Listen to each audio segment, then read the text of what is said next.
Hey guys, and welcome to Little Blackbird 91. We are giving you guys another super panel conversation around Put a Ring on It Season 2. If you enjoyed last week's conversation, it's going to get sweeter today still. I am joined by some great panelists today, and we're going to have a really good, deep conversation around what we felt, saw on the episode 2. Please, as always, guys, like, share, subscribe, and also keep the chat respectful. I know some of you are gonna make some banter lines. Please, let's leave Eric's hairline alone. I keep saying it. Please let the hairline live. Please let it live. All right. But yes, I'm joined by Bree, I'm joined by Drew, I'm joined by Jess, I'm joined by Courtney, joined by Nicole, even Brittany, and we'll have Shon a little bit later as well, because I know he's going to join in a few minutes time as well. And I see you guys in the chat. We appreciate you today. So I don't want to waste much time. I want to get in this conversation because we got a lot to talk about today. Now who should I start with? I want to leave Shon and LaRonda till last, because they seem to have a lot of the meat on the bones. Let's talk about Jess and Eric, because they Jess and Eric were last week. I guess they were interesting, and then obviously this week it was Jess's time to go on a date.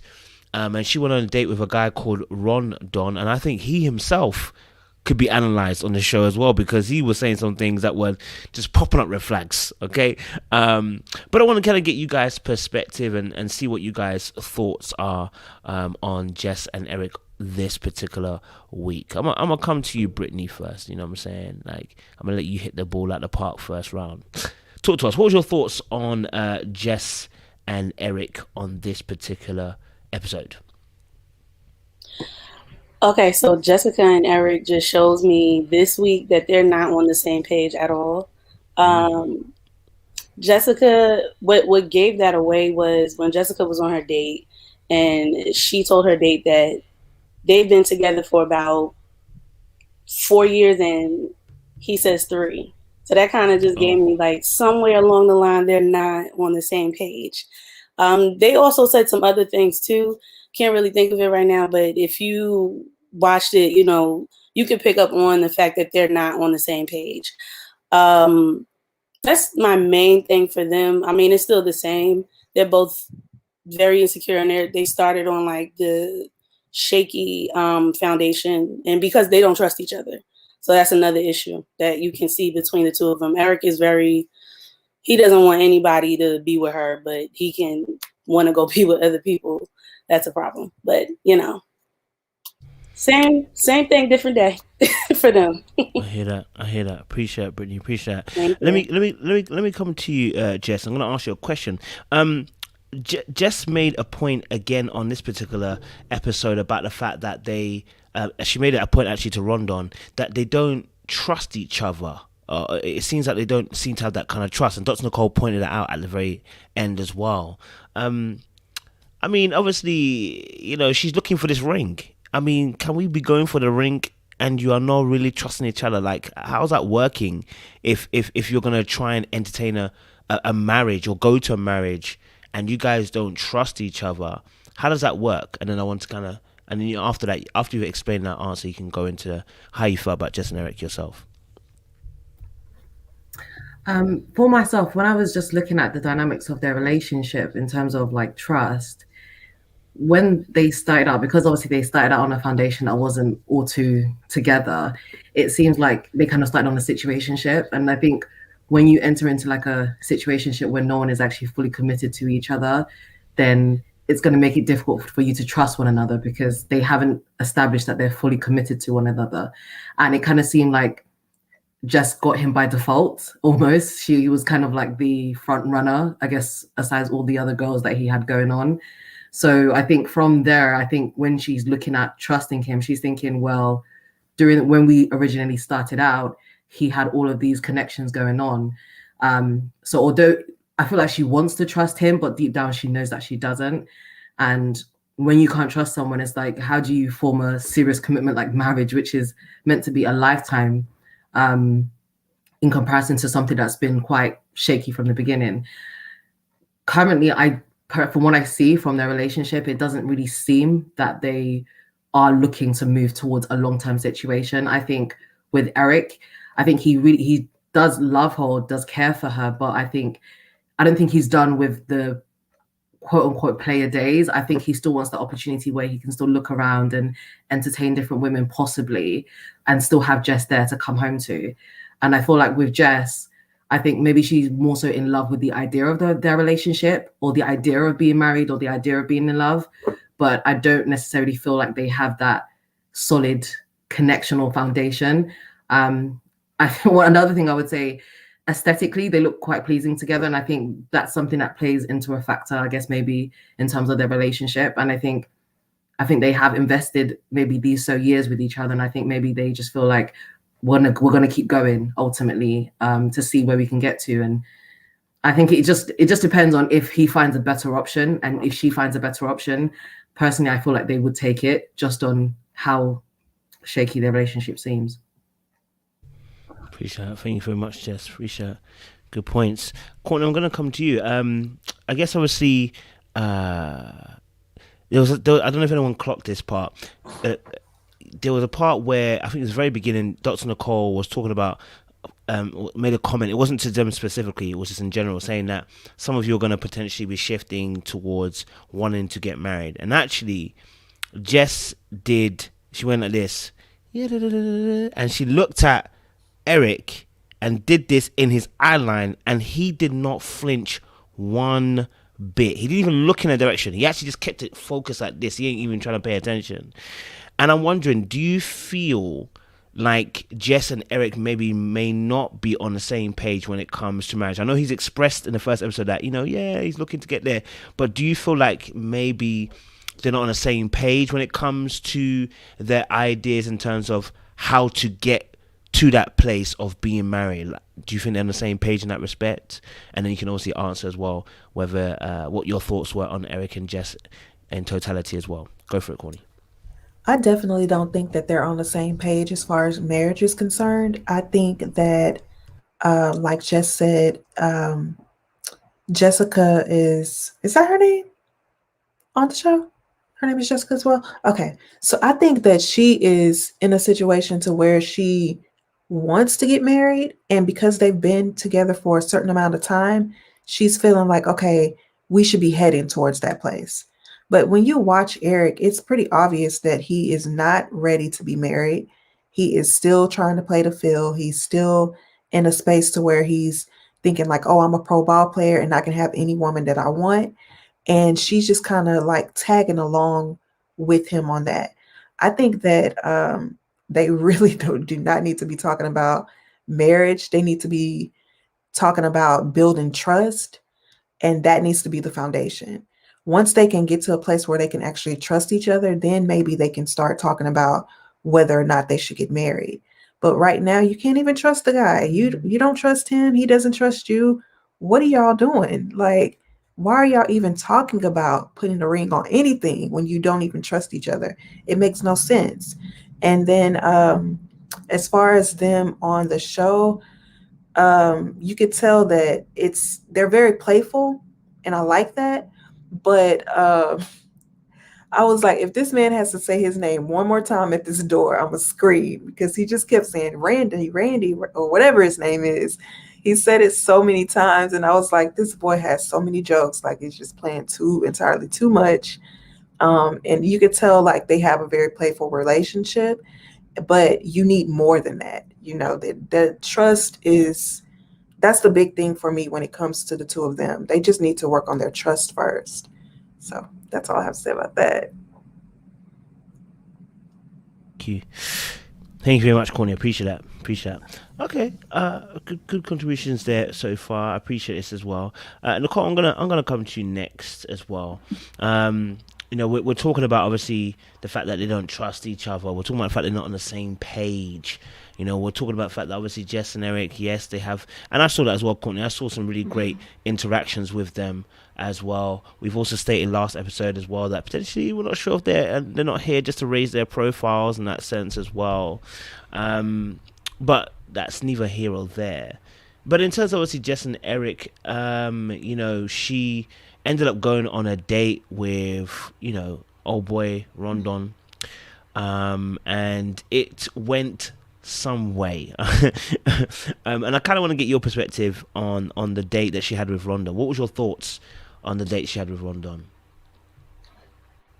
I honestly don't think that she's ready to date or do anything else. But in that date, she found him attractive, yes. But her energy, she always wanted to talk about Eric and what they were doing, how they weren't on the same page, and he just looked like he never been in a relationship. And to claim that he's Mr. Steal Your Girl, I'm not sure if he's serious at all either. So I was just confused by that. So that's all I really have to say on the date part. Now, as far as her and Eric goes, they're both kind of very petty. Last week he was wanting to wear cologne that she bought him, and this week she bought a new dress just to go out on her date. It's like jealousy equals, oh, I love you, or they care about each other. I don't know what that is. Okay, I appreciate it, Nicole. Good point, and you ended on a really, really good point there. I'll let Bree kind of pick up on that. Thank you, Nicole. I appreciate that. That's a good point. Yeah, Bree. What is that? Because it's actually a good point that she brought up there. Nicole did, where about this kind of need to have almost a jealousy point to kind of feel like you're cared for or desired or wanted, in a sense. That's actually a point she actually made. Like, she got excited about the fact that she had never seen him behave this jealous before. So I mean, if you could touch a bit on that as well, give us a bit of insight from your perspective. Yeah. Can you guys hear me? We can hear you loud and clear. Okay. So as far as the jealousy thing, I think Jessica thinks that it's cute for a guy to be jealous of her. It makes her feel desired, and it makes her feel as though he wants her, even though that's not a good indication that he does. I'm not sure if anybody notices. I really wanted to bring this up, especially last week. I noticed that there was like a child's picture in the background.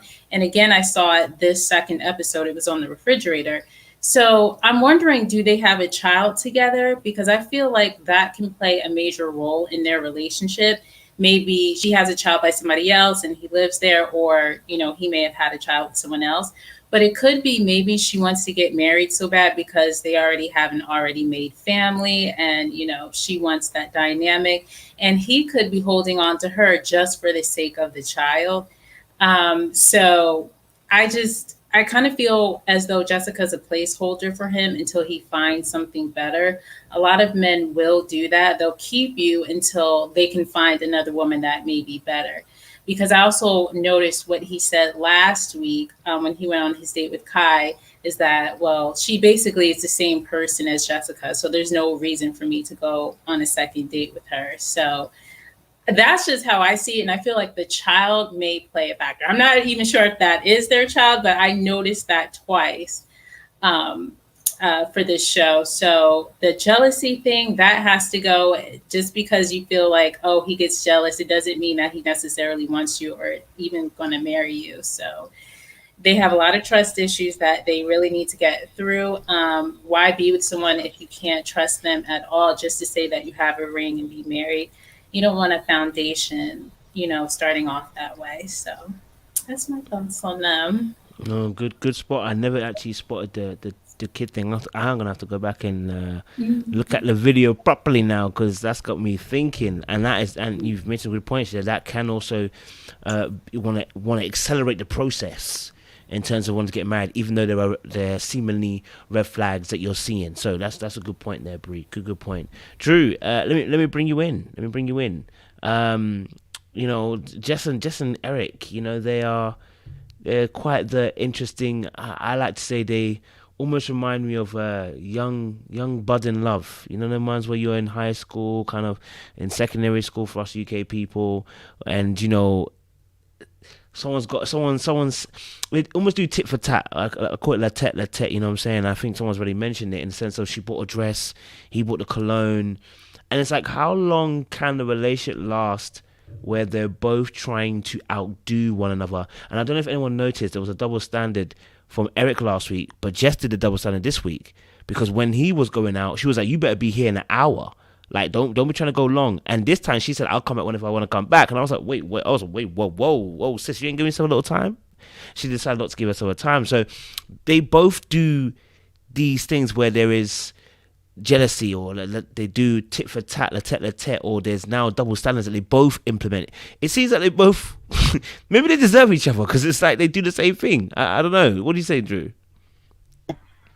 I actually really agree. I think that this is their love language, sort of, because when Randon came to the door, Jessica actually said, it's been a very long time since I've seen Eric this jealous, and she got very happy about it. So for her, I think the jealousy equates to him giving me attention, he's admiring me.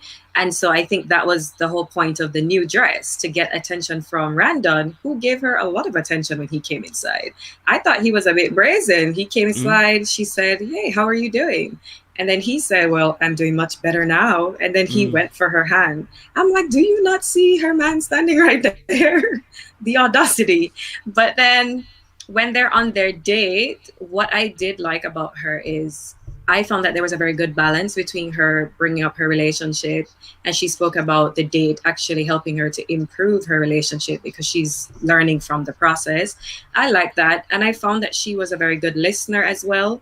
To be quite honest, this date allowed me to see Eric and Jessica in a better light than I did yesterday. I quite like their dynamic, but they definitely do have some trust issues that they need to work on. Eric definitely has a lot of double standards, because this week we really saw that he said, Jessica going out on a date makes me uncomfortable.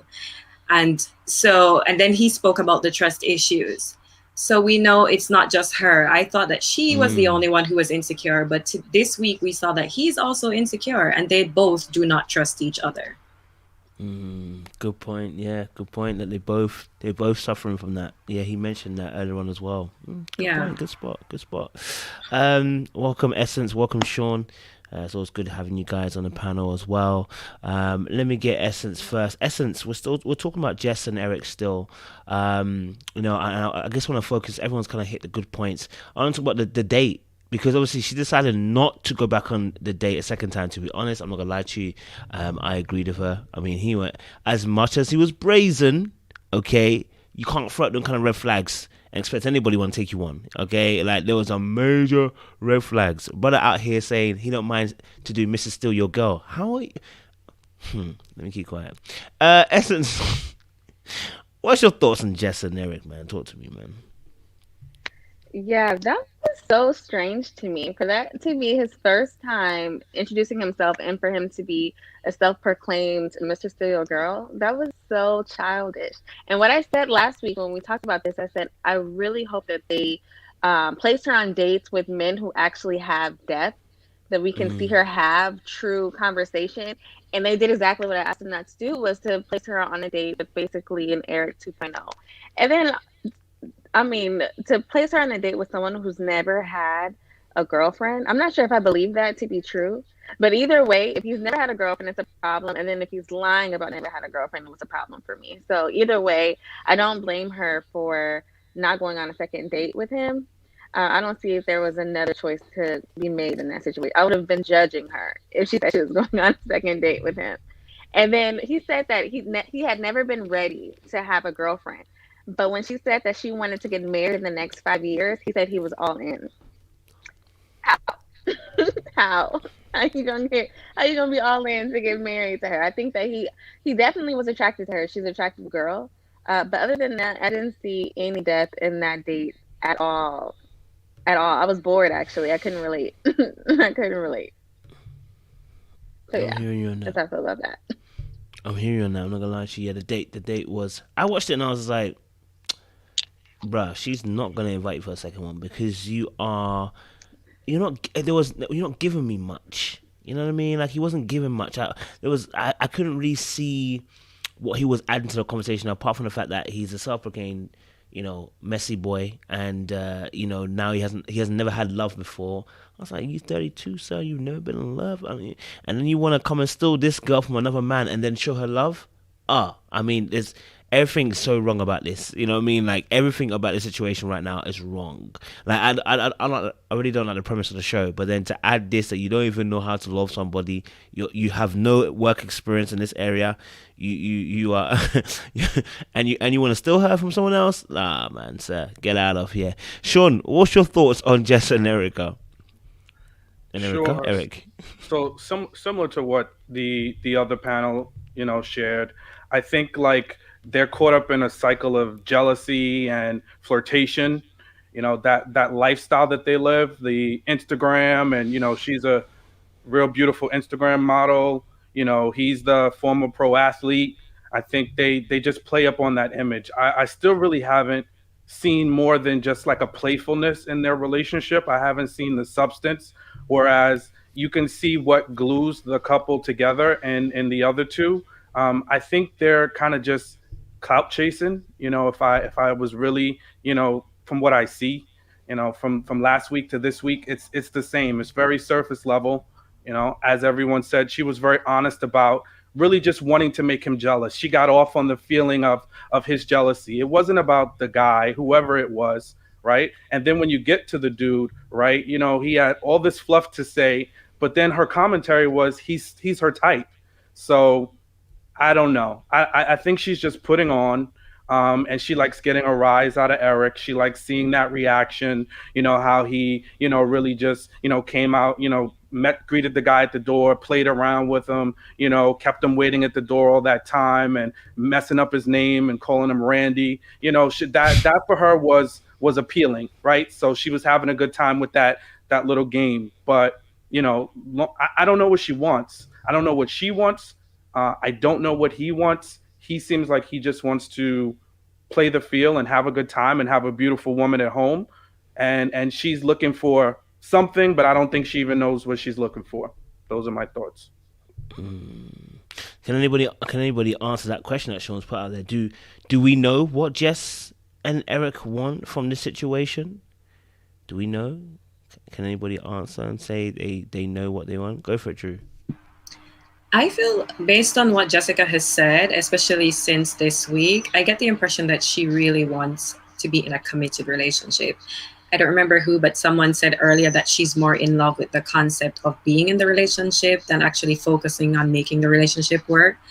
Just the way she spoke, we get the impression that she's very ready to be married. She's very ready to have a family, but they're not putting in the work. Because like you said, when Dr. Nicole asked them, do they think it's sustainable to have a relationship without trust? I realized her response is kind of like, yeah, a shrug of the shoulders, like, yeah, we out here, we're trying, and we're going to move forward regardless of whether it's working or not. Whereas he was kind of like, no, it's not sustainable. And it's going to take some time to build that foundation of trust because we have some issues to resolve. She completely just glazed past that.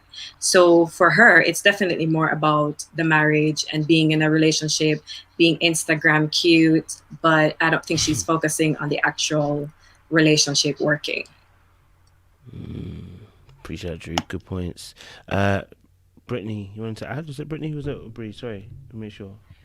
Yeah, I did. I just wanted to say, I guess to add to Drew's point, again, like what I said last week, Jessica is not doing the work.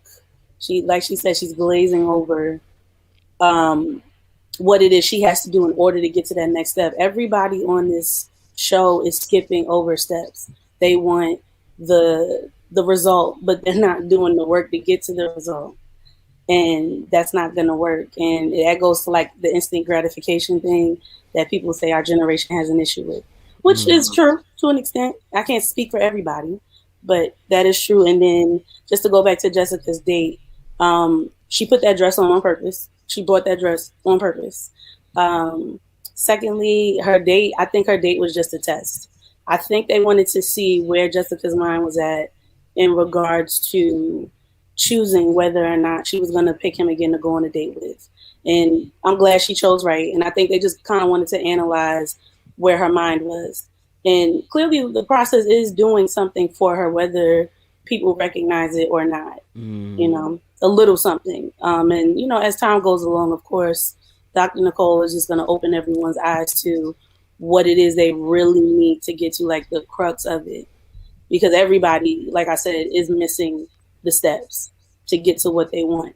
And all they see is the result at the end. Nobody wants to do the work to get to that result. And we see that with everybody pretty much right now in the world. Like everybody wants what they want, but they don't want to do the work to get it. At least that's those who are not used to working hard for what they want. And I don't think Jessica nor Eric is used to working hard for the things that they want.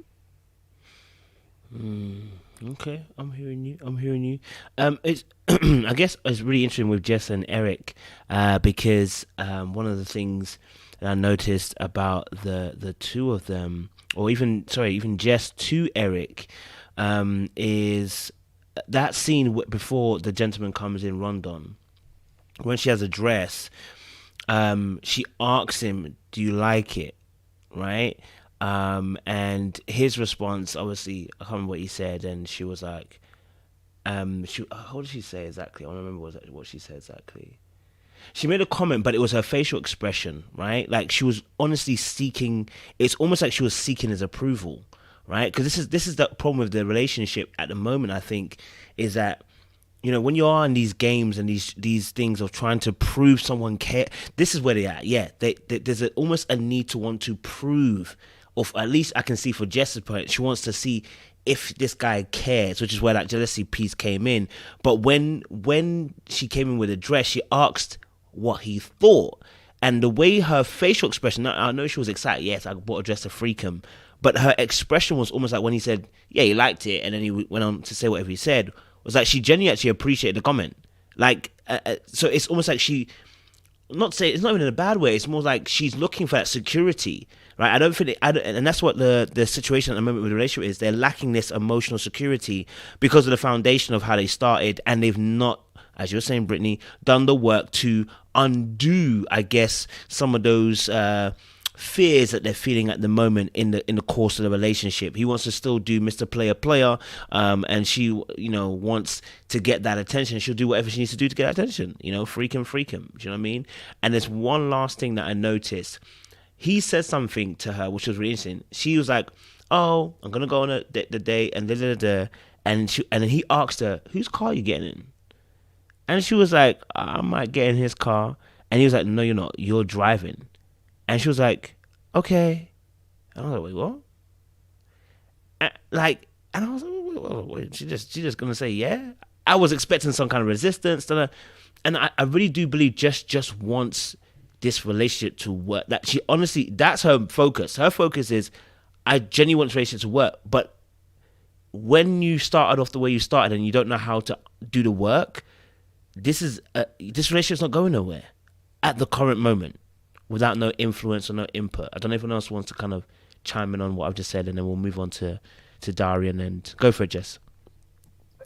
I would say, looking at Jess, it seems like more so she focuses a lot on her outwardly appearance, and she is beautiful. But I think the reason why she does that is, I think a lot of people can speak to that, possibly maybe because she feels possibly empty on the inside, or maybe there's something that she's lacking on the inside that she's trying to make up with how she looks, and she's trying to get that affirmation from Eric because she knows how she met him, the kind of women that he was able to pull, right? So I guess she's constantly trying to seek that confirmation that she's good enough.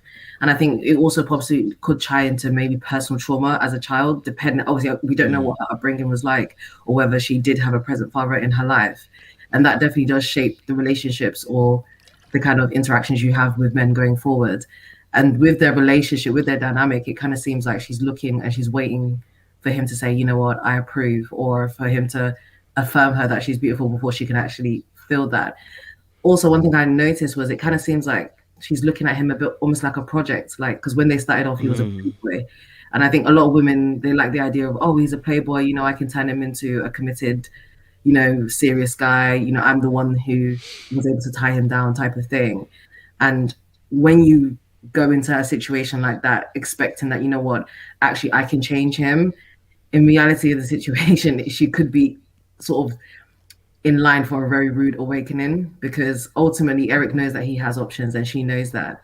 And I think the more that she continues to try and sort of enforce their relationship to go the direction of a marriage, especially when he doesn't seem all that fussed of being married or not, I think in the end she could either end up really heartbroken from how it looks at the moment. Okay, yeah, I'm hearing you on that. Last kind of sentiment. Anyone want to add last chime in, and then we'll move it on to Darian and on to Alexia. Go. Oh, Brittany and Nicole. Okay, go for Brittany and Nicole. You can go after.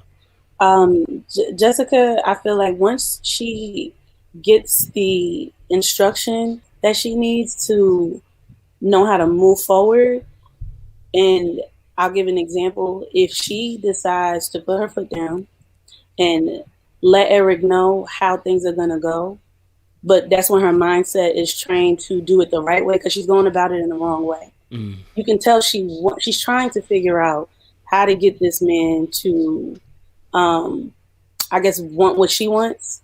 But again, they're not on the same page. But usually what happens is a woman puts her foot down.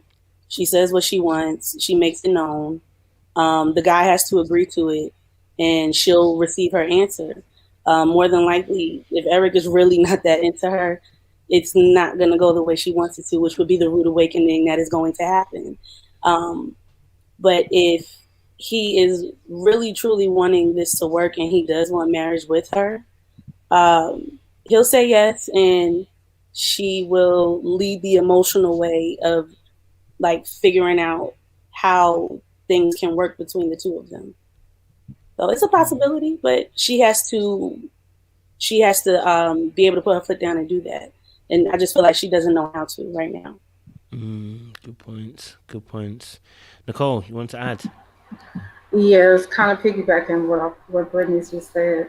So I don't know if anybody knows this, but last week when Dr. Nicole said you're either going to walk away from it or put a ring on it, and Eric said, "Oh, is that the only options?" Like he wanted a third or fourth option, maybe just to stay and continue what he's been doing. I'm not sure what he was trying to say or what other options that he wanted. But no, I don't think he's ready for marriage. But I think she will marry him regardless if she does the work or not. But that's what I have to say. Okay, cool. I hear that. Thanks, Nicole. Appreciate it. All right, cool. Let's move it on from Jess and Eric. Let's move it on to Darian and Alexia, because I think there was some interesting things. Alexia went on her date, and I think something interesting happened with Alexia in regards to and the gentleman that she went on a date with kind of picked it up quite astutely, actually. But they had a really interesting date.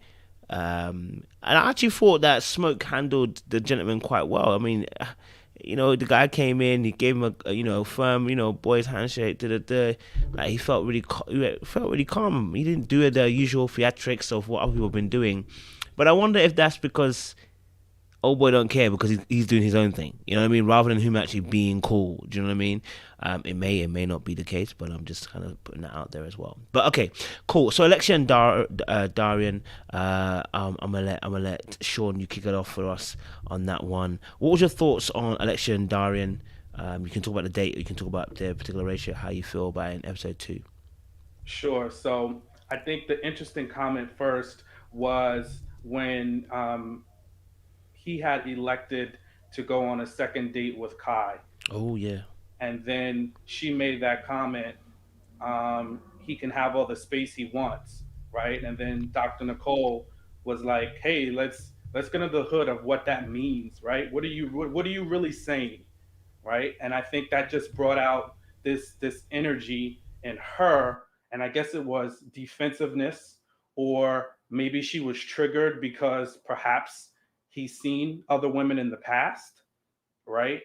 So now here he's choosing to further this relationship, what she called a relationship from a first date to now a second. So there's some level of interest there that he has with Kai that he wants to now explore. So I definitely think that triggered something. You saw her body language shift. You sure? And then she made that comment. Then fast forwarding to her date, I found, the date to be a solid dude. And I think what happened is a couple of things that transpired when one, he walked in the house. You could just see he was not about the BS. He was a straight up dude. He's like, I don't care who this guy is. I'm here. He was super respectful. And Darian sensed that, so he knew all those antics were going to get checked. And I mean, we can't always tell how necessarily big, tall people are, but he seemed like he was an opposing dude. He was a trainer, so guys were always thinking that we're doing that threat assessment in our minds anytime we interact with another guy. So I don't think he wanted to really test the waters with where it could have gone with him. Then, so they went out on their date, and she was talking like, oh, I'm an alpha. I do what I want, but I liked his questions because he kept saying, tell me about you. What do you like to do? And she kind of kept, still circling the conversation some way around back to Darian, right? And that just gives us insight into their relationship. Like, she really hasn't established herself outside of Darian. She'll tell the story, when she tells it out to other people, that's the story she tells. But the narrative is not true, because you see when you ask and you probe and ask follow-up questions. And then he, kept asking her, what do you like to do? Oh, I like to go out. Is that what do you like to do? Yeah, you like to go out and socialize, go to the club, party. Okay, great. But who are you as a person? He asked her, I want to know who you are. I want to know if you know who you are. And he's like, I'm not making judgments, but I want to know who you are, right? And I don't know if they edited it out, but she never really said anything other than I'm an alpha, right? And I think, like, why are we leading with that? What does that mean to you? In your capacity as a woman, you want to be married, but you're coming with this alpha energy. Then she's like, I do what I want to do. He doesn't tell me what to do. Like, whenever I hear that kind of dialogue or that narrative that spins, that tells me somebody that you're caught up in the wrong things, right? You want marriage, but there's this internal conflict that you have with who you are as wanting to be a wife and who this person is that you want to have as a spouse. So you have some type of power struggle, and you feel like you have to assert yourself, and I'll do whatever I want to do, and I don't care what he thinks, right? But then you want to be married, right? Is this somebody you really want to be married with, going into it with that mindset?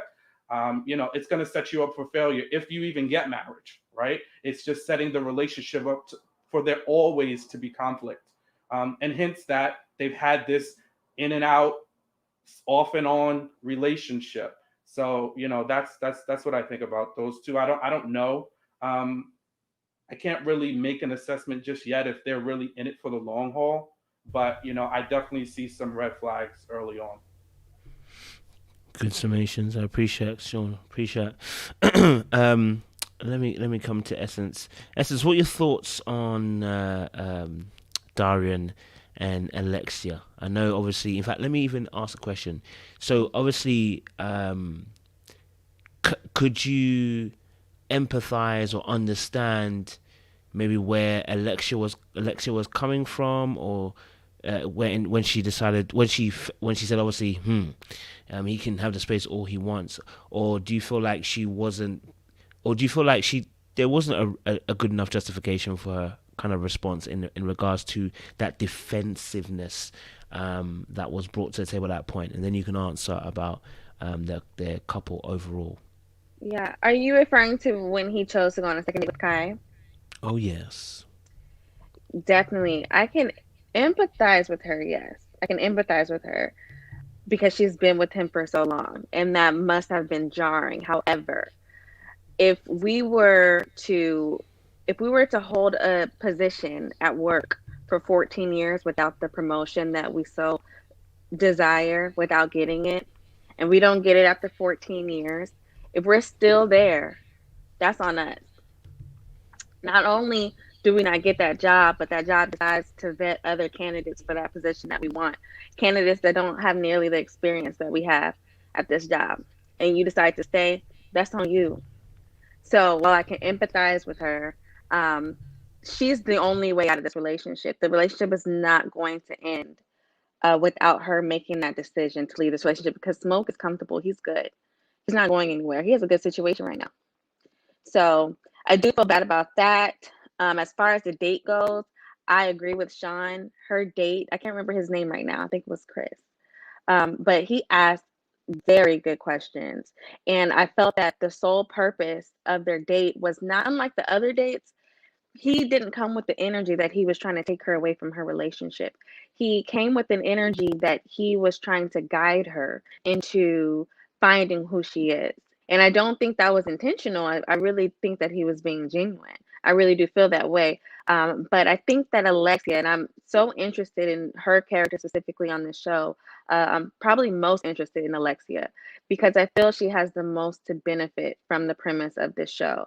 I think that she needs to go on as many dates as possible because Alexia did not know herself, and it was just so apparent. It was so apparent she does not know who she is. So I definitely can empathize with her in that regard. I hope that she continues to go on dates. And I also thought that she chose not to go on a second date with him because the questions that he asked her and her asserting herself as an alpha, I felt that it almost intimidated her that she didn't know who she was. She was a little intimidated by that. And that could have been inadvertently, but she was intimidated by those questions. And I think that maybe a light bulb went off with her that who am I? What do I like to do? Who am I, outside of Smoke? So I'm interested in her going on more dates, her learning about herself, and yeah. Good points there. Some good points. I appreciate that. Good points. You two kicked us off well. I think you mentioned really good points about the gentleman as well. I think he was a really good date actually. I think I'll mention this and I'll pass the baton over. There is I like to call it, I always about dark arts, but I want to talk about the pure form of being a gentleman or being a man who is on his game, right? And I think this gentleman put it in its pure form. Because one of the ways to be dark is to use information of an ex or your current partner against you. And he actually decided, I don't want to do that at all. I don't care what your partner is. Like, I don't want to hear about your partner. He actually told her, listen, I hear that, but I'm not here to talk about your boyfriend. Like, I want to get to know you. And that's one of the purest forms. If you're going to be on dating, liking someone, getting to know someone, whatever you want to call it, he took it to its purest form. He never used it as a way to kind of get in. It's like, I don't care about that. I'm just focused on you and what you're about. And I think that did shake her a little bit because she did keep trying to come back to that original point of the fact that Darian this or Darian that. And I love the way that he asks those really key questions and trying to get her to think as well. Let me come to the top. Bree, let me come to you. Bree, what was your thoughts on seeing Alexia on the date with that gentleman? Oh, yes. I really actually enjoyed watching that scene. Chris, what I noticed what he said when he came into the house is that he has a reputable reputation, that he doesn't mess around with his clients. You can ask anybody, he's good with that, and he respects women. So I took that into key. And so when they went on their date, I kind of felt at first she was a little checked out of the date, kind of like, let me just get this over with. But once he started asking her those key questions, I think a reason why she doesn't want to go on a second date is because he challenges her. And she doesn't like that. She can get away with certain things with Smoke. Like she said, I can do what I want and he's good. But being with a guy like him, that is going to challenge her. It's going to make her become more mature and really help define who she is. I do think he's a gentleman, as everyone is stating. I truly enjoyed watching that scene. I was watching her body language. I do feel like she was kind of annoyed a little bit when he was asking her those questions. And then Smoke, he really just doesn't care. And the reason why he didn't care and sent her off gracefully is because he wants to still keep doing his thing with Kai. So it's kind of like, well, let me not act crazy when you go on a date. That gives me an open door to have you accept more of me going out with Kai. I'm just going to keep it cool so that you can be cool for me to do my thing on the side with Kai. So that's how I interpreted the scene and their body language and everything else in that degree. I appreciate that. Good points, man. Good points. Yep. I definitely believe he's feeling like he's got his thing. He's got his thing with Kai, and it's if you're doing your thing, then I'm doing my thing. What's the beef? Why are you getting stressed? You know, I'm doing your thing. You doing your thing. Like, what's the beef there? So he's kind of cool. Courtney, let me come to you. What was your thoughts around Alexia and Darian as well? I think she was definitely intimidated by him. And I think that's one of the reasons why she decided to go ahead and say that she was an alpha female, because she kind of wanted to put that out in the atmosphere. Like, you're not going to be able to tell me what to do, when to do it, or how. And I think she felt that right off the bat with this guy. He came into the house. He automatically knew what he wanted. He was very, like, quietly assertive. And I think both her and Dorian, they saw that immediately, that he was not the type that was about the games. He was serious, and all the goofiness that Dorian brings into the situation, he wasn't trying to deal with any of that. And I think they both saw that immediately when this man walked through the door. I think that the date with him is definitely going to be a test for her. I think that in that situation, she was really finding out a lot about herself. When he kept asking, like, what is it that you like to do? I think she started to feel very uncomfortable about the question. One, because she didn't really know the answer. And two, he was kind of being assertive about it.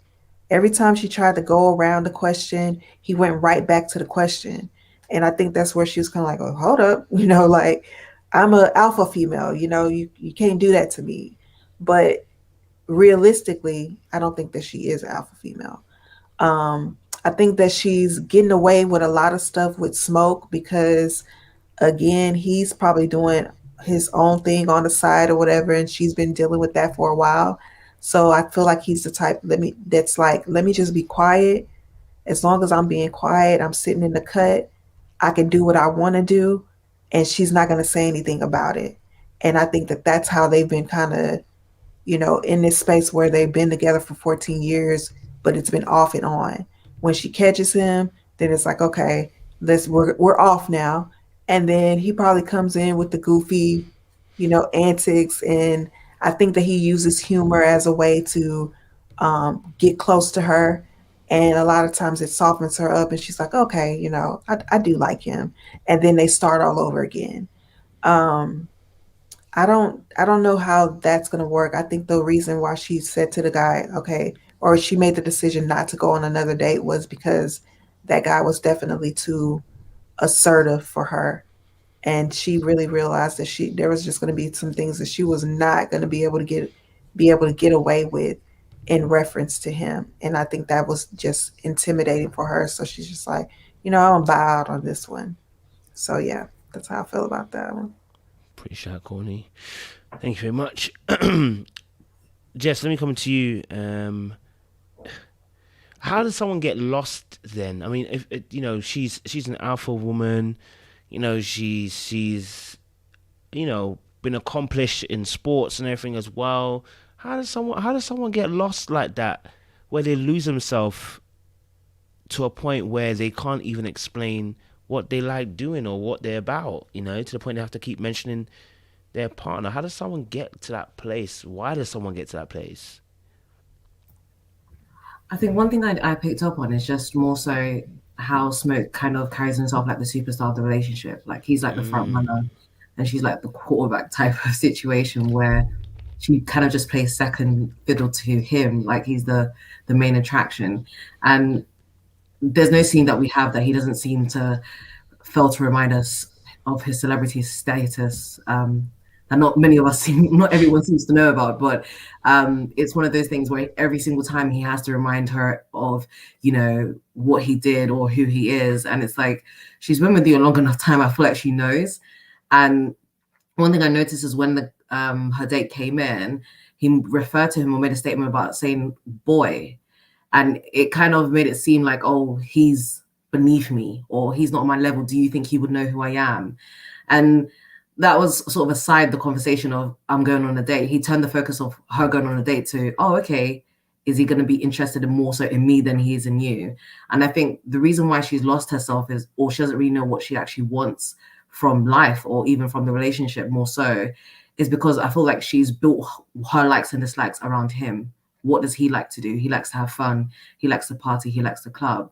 And I feel like because she's gotten so used to just doing what he likes, it's almost become second nature, to the point where if she's not spending all of her time doing what he wants her to do, then it's like, who is she, kind of thing. And I think with their 14-year relationship, I think what it seems like is they must have had a lot of breaks during that period, which is the reason why sometimes that's the reason why he seems so comfortable talking about Kai or being so open to want to date Kai, because I feel like when they go on a break, he does whatever he does.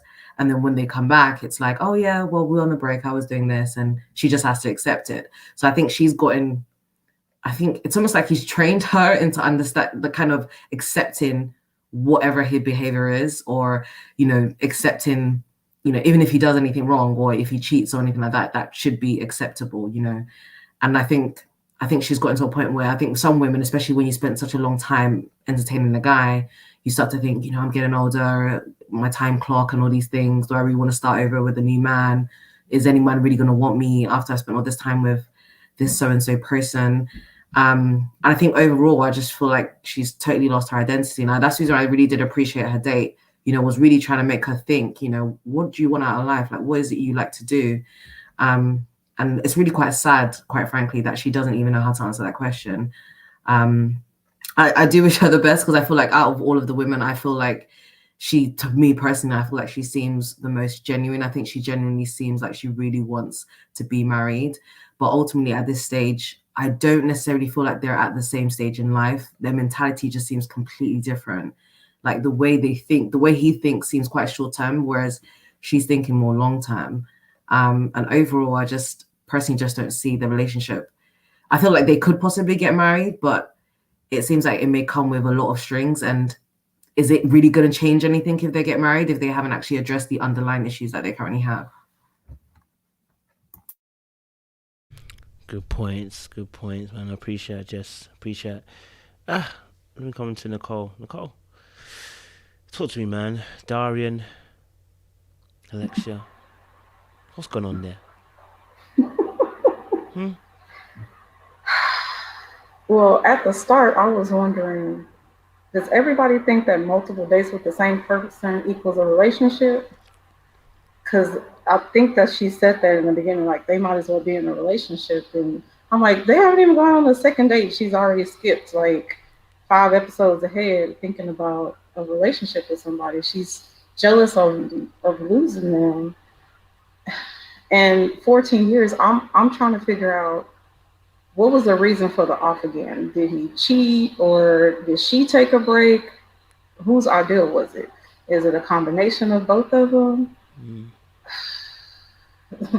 I just think 14 years is a long time to be in a relationship. And when she went out on her date and was talking to the guy about her and Darren and the alpha female, and she said that she knew herself on the date, but then like after the date in her confessional, she said, I want to take my time to learn myself in this relationship. And I'm like, which one is it? Do you know yourself, or do you not know yourself? Are you going through the process to get to know yourself? 14 years and you still don't know yourself, it's kind of questionable. So I don't know. I don't know if they're going to get married or not. I'm not seeing that after 14 years and multiple breaks and still trying to find yourself. At 20 years old, she doesn't know anything else if she met him at 20. So it's always going to be we, us. Maybe she don't know what her, I want, what she wants.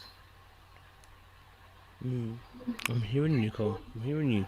Some good points in there. I'm hearing you. Yeah, Brittany, pick up for me on that.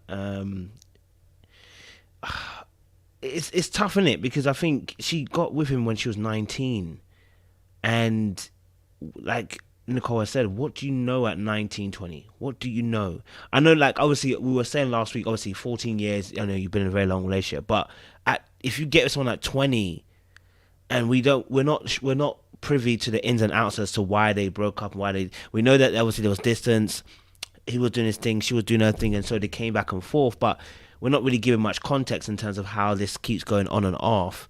But obviously they've been together for the last 3 years or so. The last 3 or 4 years they've been together now. It's the longest stint, and we're trying to figure out how did old girl get here. But I can kind of see at 20, you're young. What do you know? So I want to kind of see if you can pick up on that a little bit and give us a little bit more insight in terms of maybe her mindset, in terms of why she didn't get a chance to know herself in that respect.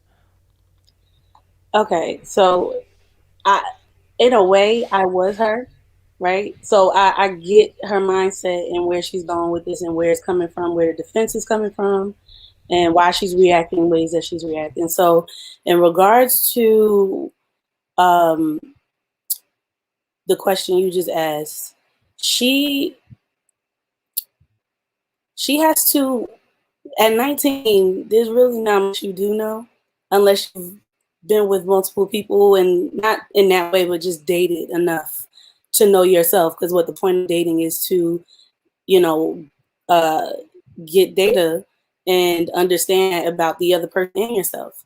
Because when you're dating, you want to understand who you are, as well as who other people are and what they can give you and what you can give them. But the proper amount of it, right? And if you can't give them something. So that's that on her being young and staying with him. Now, she doesn't know anything else. So she doesn't know how to leave. She doesn't know how to tell him no. She doesn't know how to put her foot down. She doesn't know how to tell him to chill out because he plays around way too much. He thinks everything is funny and it's not. And that's a defense mechanism for him as well. And just like Shon and Essence mentioned, that was the first thing I mentioned about her date. I noticed. The energy that her date brought is the energy that any woman would like, whether you can handle it or not. And she's immature to know how to handle it. So that's why she said, I'm an alpha, so I know what I want. Da, da, da, da, da. Anybody who knows that if you're an alpha or if you're a person that knows themselves, you don't have to boast about it. You don't have to say it. And the one thing that popped into my mind when you guys were talking about it was discernment on her date's end. Now, he probably came in with the thought of getting to know her and seeing where things can go with him and her. But as the date went along and progressed, and he was observing her, because he's mature enough to know, based on the questions he asked her, that she's not ready to move on to another relationship, right? So he switched gears in his mind. He went to, let me ask her these questions now, because anyone who can tell someone is lost, they want to give them guidance, but do it in a way where it's not going to necessarily harm them emotionally and want to hurt their feelings. But she didn't know how to take it. So that's why she said, I'm an alpha. I don't, I know who I am. And that clearly told me she didn't know who she was because she couldn't answer the question. She adjacently answered the question. And I know that because I never necessarily tried to answer a question in that way, but I tried to veer off from the question and give a different answer, like most people would do when they're nervous and they don't know how to give an adequate answer. So she's immature in the department of dating and understanding who she is as a person. She just doesn't know. And that's okay. And she has to know that that is okay, but I don't think she does because of the background she has. Being an athlete, which I was, that pride will take over. That ego will try to tell you, don't let nobody tell you who you are, right? Don't allow somebody to try to make you feel like you don't know, but you don't. And in the back of your mind, you know you don't. So she has to make a conscious effort and decision to make a change now that he has posed these questions in front of her. And I feel like these dates are chosen on purpose. So if Dr. Nicole is involved with choosing these dates, she already knew what was coming with this guy. She put him in front of her on purpose. And he was going to shake things up for Alexia. And with that being said, Alexia now has to she's going to be at a crossroads. She has to figure out which way does she want to go. Is she going to stay in comfort, or is she going to make a play to move around this and try to figure out what she needs? Where am I going to go from here? What do I want my future to look like? How am I going to make this change? Do I really want to stay with this man? Is he good enough for my future? Do I need to move away from him? Right? What needs to be done? Because they clearly have a homie, lover, friends relationship. Like, we all seen that YouTube show. I don't know if everybody has, called Roomie Lover Friends. That is literally how they live. So she needs to figure out where she wants to go, because Darian is clearly somewhere else. And side note, I thought it was funny how she bursted his bubble really quickly and asked the man, her date, do you know who he is? When I tell you I cracked up, I lost it. I said, because he needed that.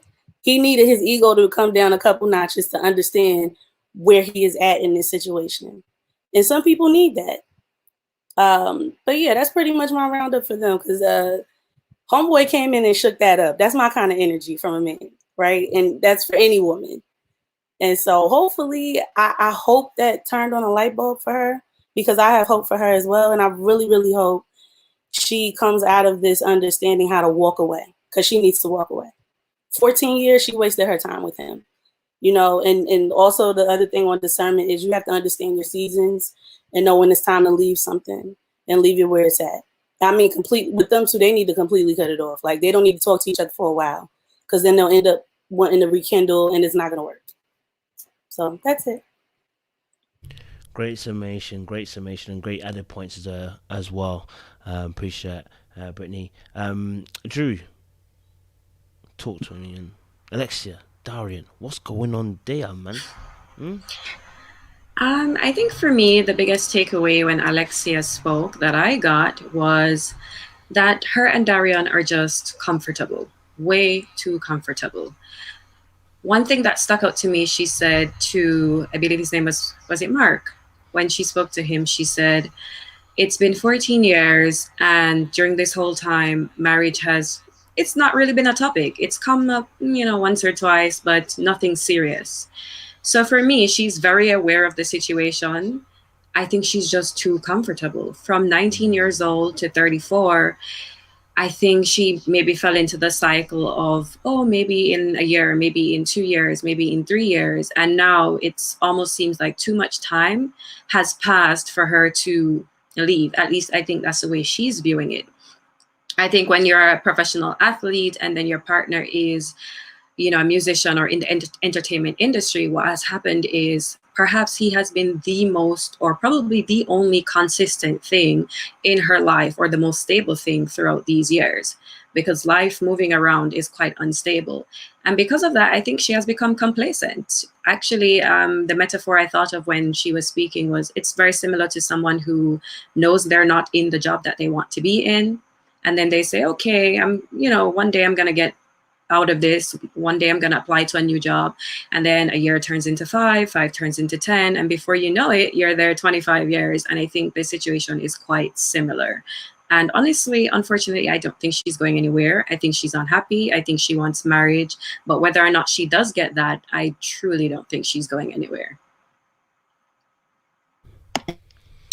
Good points, man. Good points. You may not be going anywhere. I like that, man.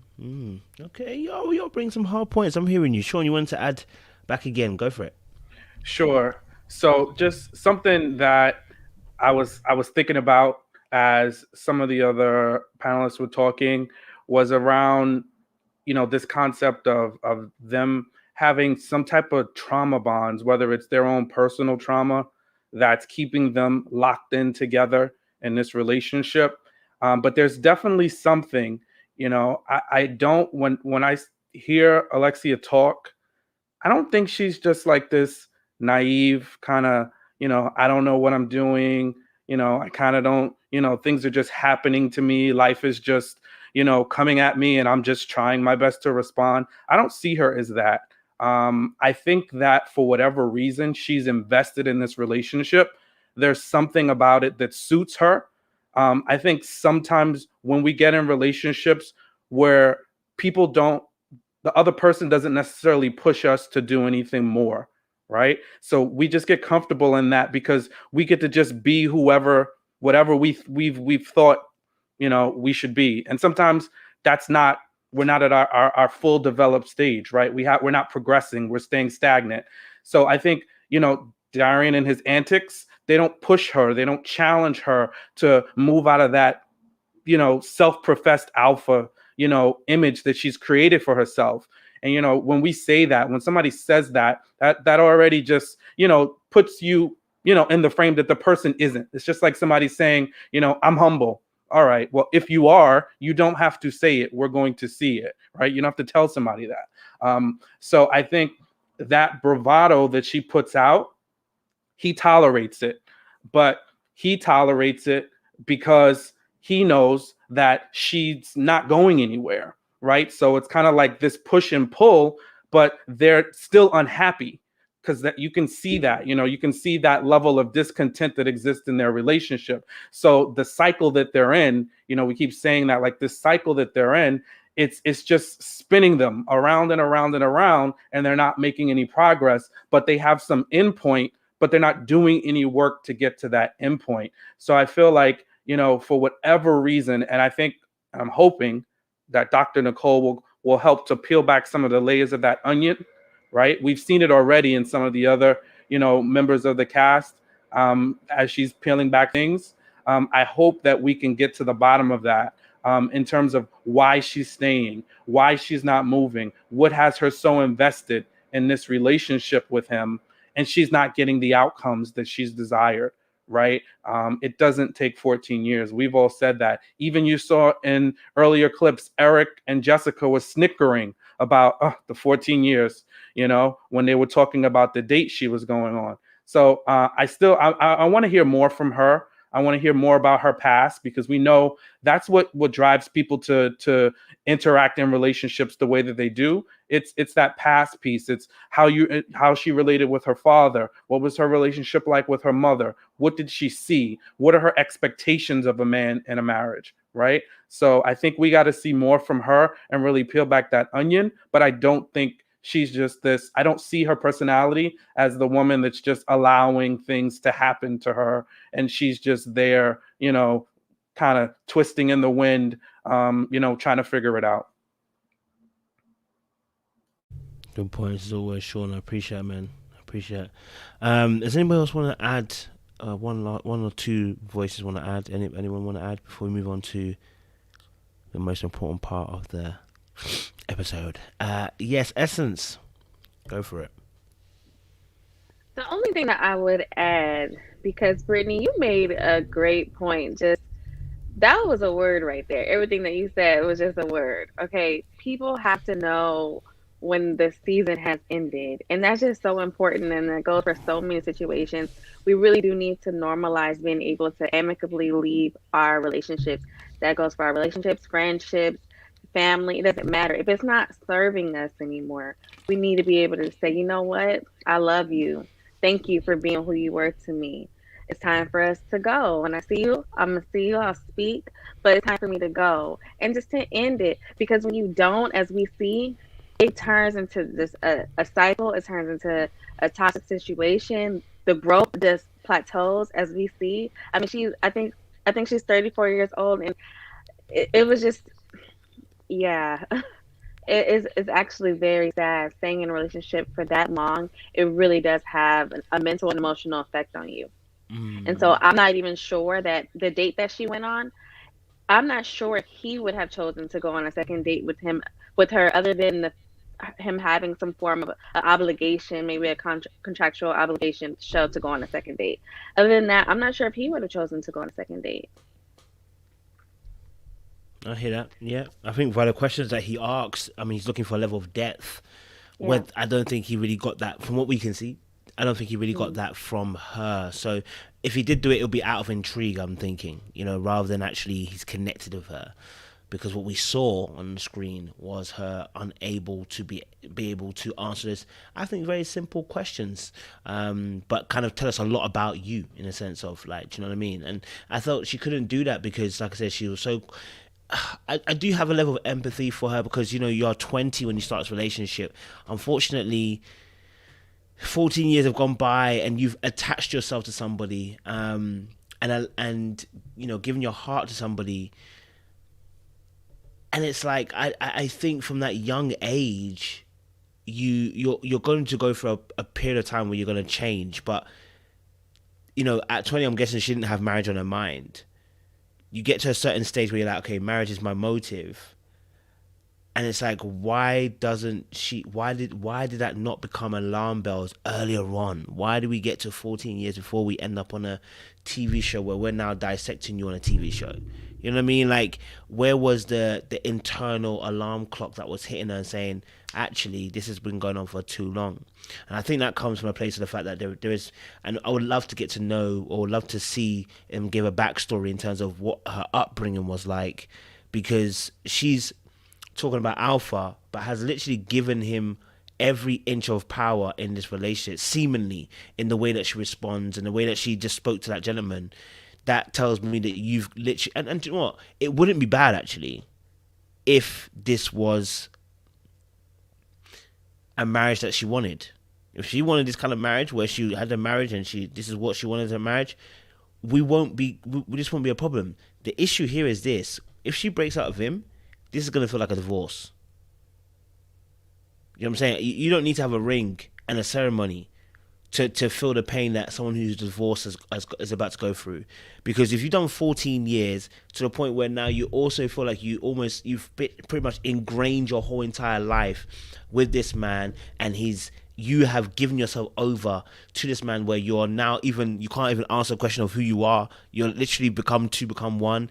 This breakdown that this breakup you'll have to go through, or you separate yourself from this relationship, if that's what they're gonna need to do, is going to feel like hell, because you literally are divorcing. You said you never got the spoken word over it. You never got the priest to come over and bless it. But you literally gone through a divorce. I mean, 14 years is a long time. 3-4 years you spent dating.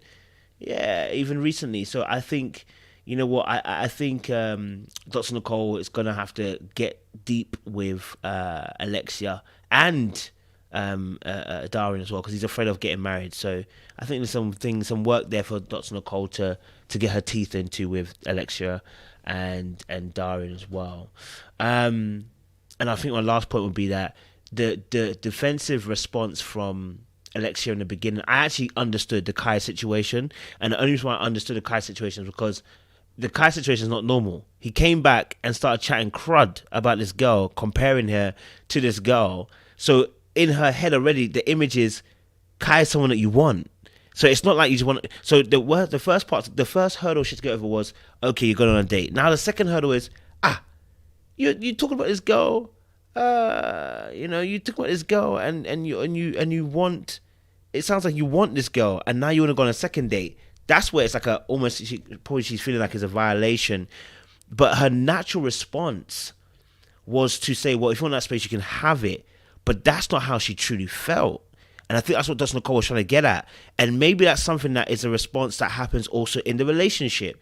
You also don't share openly how you feel, right? They both have this problem. This is not just her, but they both have this problem where she doesn't express how she feels. And maybe that's contributing factor as to why 14 years has been going on. A failure to express, conclusively how you actually feel, right? All you had to say was, I'm hurt by that because of X, Y, Z, which is why I like Shon and LaRonda, which we're going to come on to. I know some people don't like the Shon because, they see him crying. I ain't going to lie to you. Listen, when I first watched it, Toxic Masculinity was taking over me.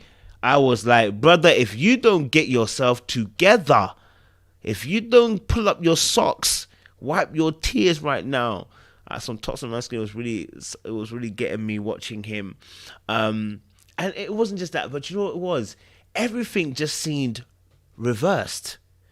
Like, even the way she was stroking his neck, I said, oh, darling, this looks like your son. That's what it looks like. I'm really not trying to boy it. Like, Shon, listen, if you ever watch this, this is not a boying thing. This is really just me just like seeing it as, when I first looked at it, it looked like she was rubbing her son. And then I felt uncomfortable when he's kind of resting his head in her and she was kind of rubbing his head top. I was like, oh, what? I was like, and I said, maybe that's just my toxic masculinity kind of going through. Maybe that's my kind of traditional style coming through, and it's not really understanding maybe Shon's kind of. I do appreciate Shon's honesty though. That one is refreshing, and I think there's hope there because he is actually quite honest. It's just that it just felt there's a lot of coddling going on, and I don't know how long LaRonda's going to be able to do this for. That's my only issue, and I don't think she's also been honest with herself. That day, she says like she just said one line. And I said, that one line lets me know that, sis, you ain't being honest. She was like, I love the fact that he was being assertive and he chose the wine. And I said, that's the right there. That one line there tells me if I want you want a man that's gonna lead. Simple as, and your man's not doing that, so it's gonna be peak, right? But let me let you guys get into this conversation. I know we've got a lot that to say. I know there's a lot of thoughts and opinions on Shon and LaRonda. Who wants to take a shot in the dark first? Who's burning with it? Brittany, you burning? All right, go with it. The only reason why is because I kind of was confirmed by a lot of this stuff earlier by what someone else said. I just didn't want to jump the gun by saying it. I already noticed that Shon. Okay, let me just go through this real quick because he had me on an emotional roller coaster. I don't know about anybody else, and I was a little sick of it too. But when you put yourself through that, that just showed me that he's very insecure within himself. And the points I made earlier in a group that pretty much someone who's insecure, unfortunately, it turns into a controlling mechanism and manipulation on the person that makes you feel comfortable in that space. I don't think Shon is doing it purposely. It is just the symptoms of not knowing how to deal with your trauma. He does not have the tools nor the guidance on how to deal with his emotions towards whatever his root issue is. And which I guess he keeps bringing up his dad, but someone else brought up it's a lot more, which I do believe too. He's just not ready to open up about it, or and he's afraid to open up about it. Shon, I really truly think he's a good guy, but he doesn't realize what he's doing. So in turn, LaRonda, I think she has a veil over her eyes as well. She doesn't realize she's coddling him. Like I said, she's enabling him. And the whole thing with the rubbing behind his neck and stuff was giving me cringy feelings because it was just too much. And then he like leaned into her like she was his mother. And it was a lot to see. And as soon as she walked out the door, he literally got down and started doing push-ups. I just started laughing because I was like, okay, cool, whatever. There's some guys who don't really like seeing their girls go out with other guys. Got it. But that needs to, you need to get over that. Then when it progressed into him not being able to finish his food, because you see the camera intentionally went to his food. When you are going through anxiety, you cannot finish your food. You can't stay focused on what it is you have to do. So you try to find something else, but you keep going back to what is bothering you. And clearly, I don't think the real issue is that he doesn't trust her. It's more so that his insecurities are getting in the way of allowing him to be able to truly trust LaRonda, right? And LaRonda loves him. She's not going to cheat on him or do anything outside of that, clearly, because I feel like he has her on, I don't want to say a leash, but like her emotions are just so, and her decisions are geared towards what he wants and how he's going to feel and what's going to make him happy, unfortunately. And the issue with LaRonda is that she has to put herself first. She's not doing that. She's not putting her emotions first. I'm not saying in all aspects she's not, but when it comes to him emotionally, she doesn't want to see him upset. She understands he's trying to get himself together. So with that, she doesn't realize saying no sometimes is not helping him. I'm sorry, saying no sometimes. Yeah, did I say that right? I think y'all get what I'm saying. But yeah, saying just not doing, just trying to go against the grain when it comes to him, she's not doing it. So it's not teaching him anything at all. Not to say that she has to teach him stuff, but as a partner, you do have an obligation to help your partner in certain aspects within the relationship, to help them individually, if that's why you guys are going to be together. But Yeah, so LaRonda has that issue with not putting herself first, and then in her issues, because that's something I had to learn for myself. I can't always just want to do for the guy just to make him happy. That's being a pleaser, right? And people have to get out of that, and it's not easy. And so with Shon now, he got to get over his issues. That's point blank period. Once he gets out of that, and like I said earlier, he's out of order. Like, he needs to work on his issues. He literally just said what the issue is now. He has to put the effort forth to work through that if he wants to be a provider. That's his goal. But he's not doing that. He wants to jump the gun and go straight to, marriage and a baby carriage. Like, that's not going to work. It's not going to make for a good situation. So yeah, and I really, really, truly have hope for them. Shon just has to see it. And I feel like once it's put in front of him, the actions that he's doing, how it's making LaRonda feel, and pretty much getting her to make the decisions that she's making, or influencing the situation, the decision she's making, I think he will make a change once all of that is put in front of him. And then LaRonda will also see where she's going wrong and enabling him and coddling him, because it's not pushing him forward at all.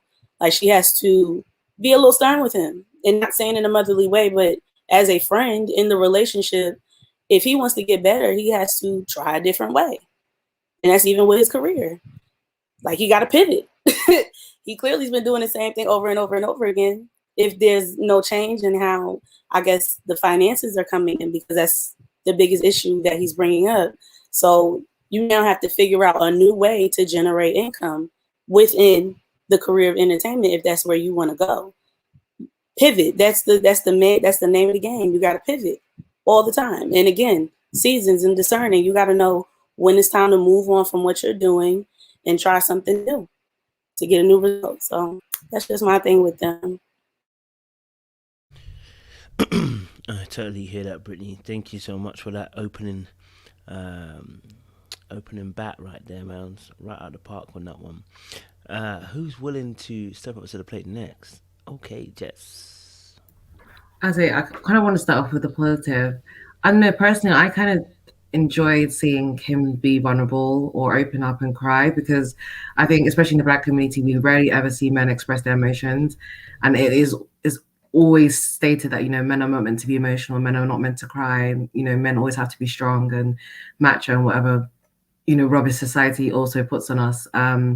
But I know people are getting a bit tired of seeing him cry quite a few times, but I think being in touch with your emotions, I think, to be honest, is going to help them grow more, in my opinion. Like, being able to understand how you're feeling and knowing how to, I guess, turn that into a positive. I thought that was really, really, really positive.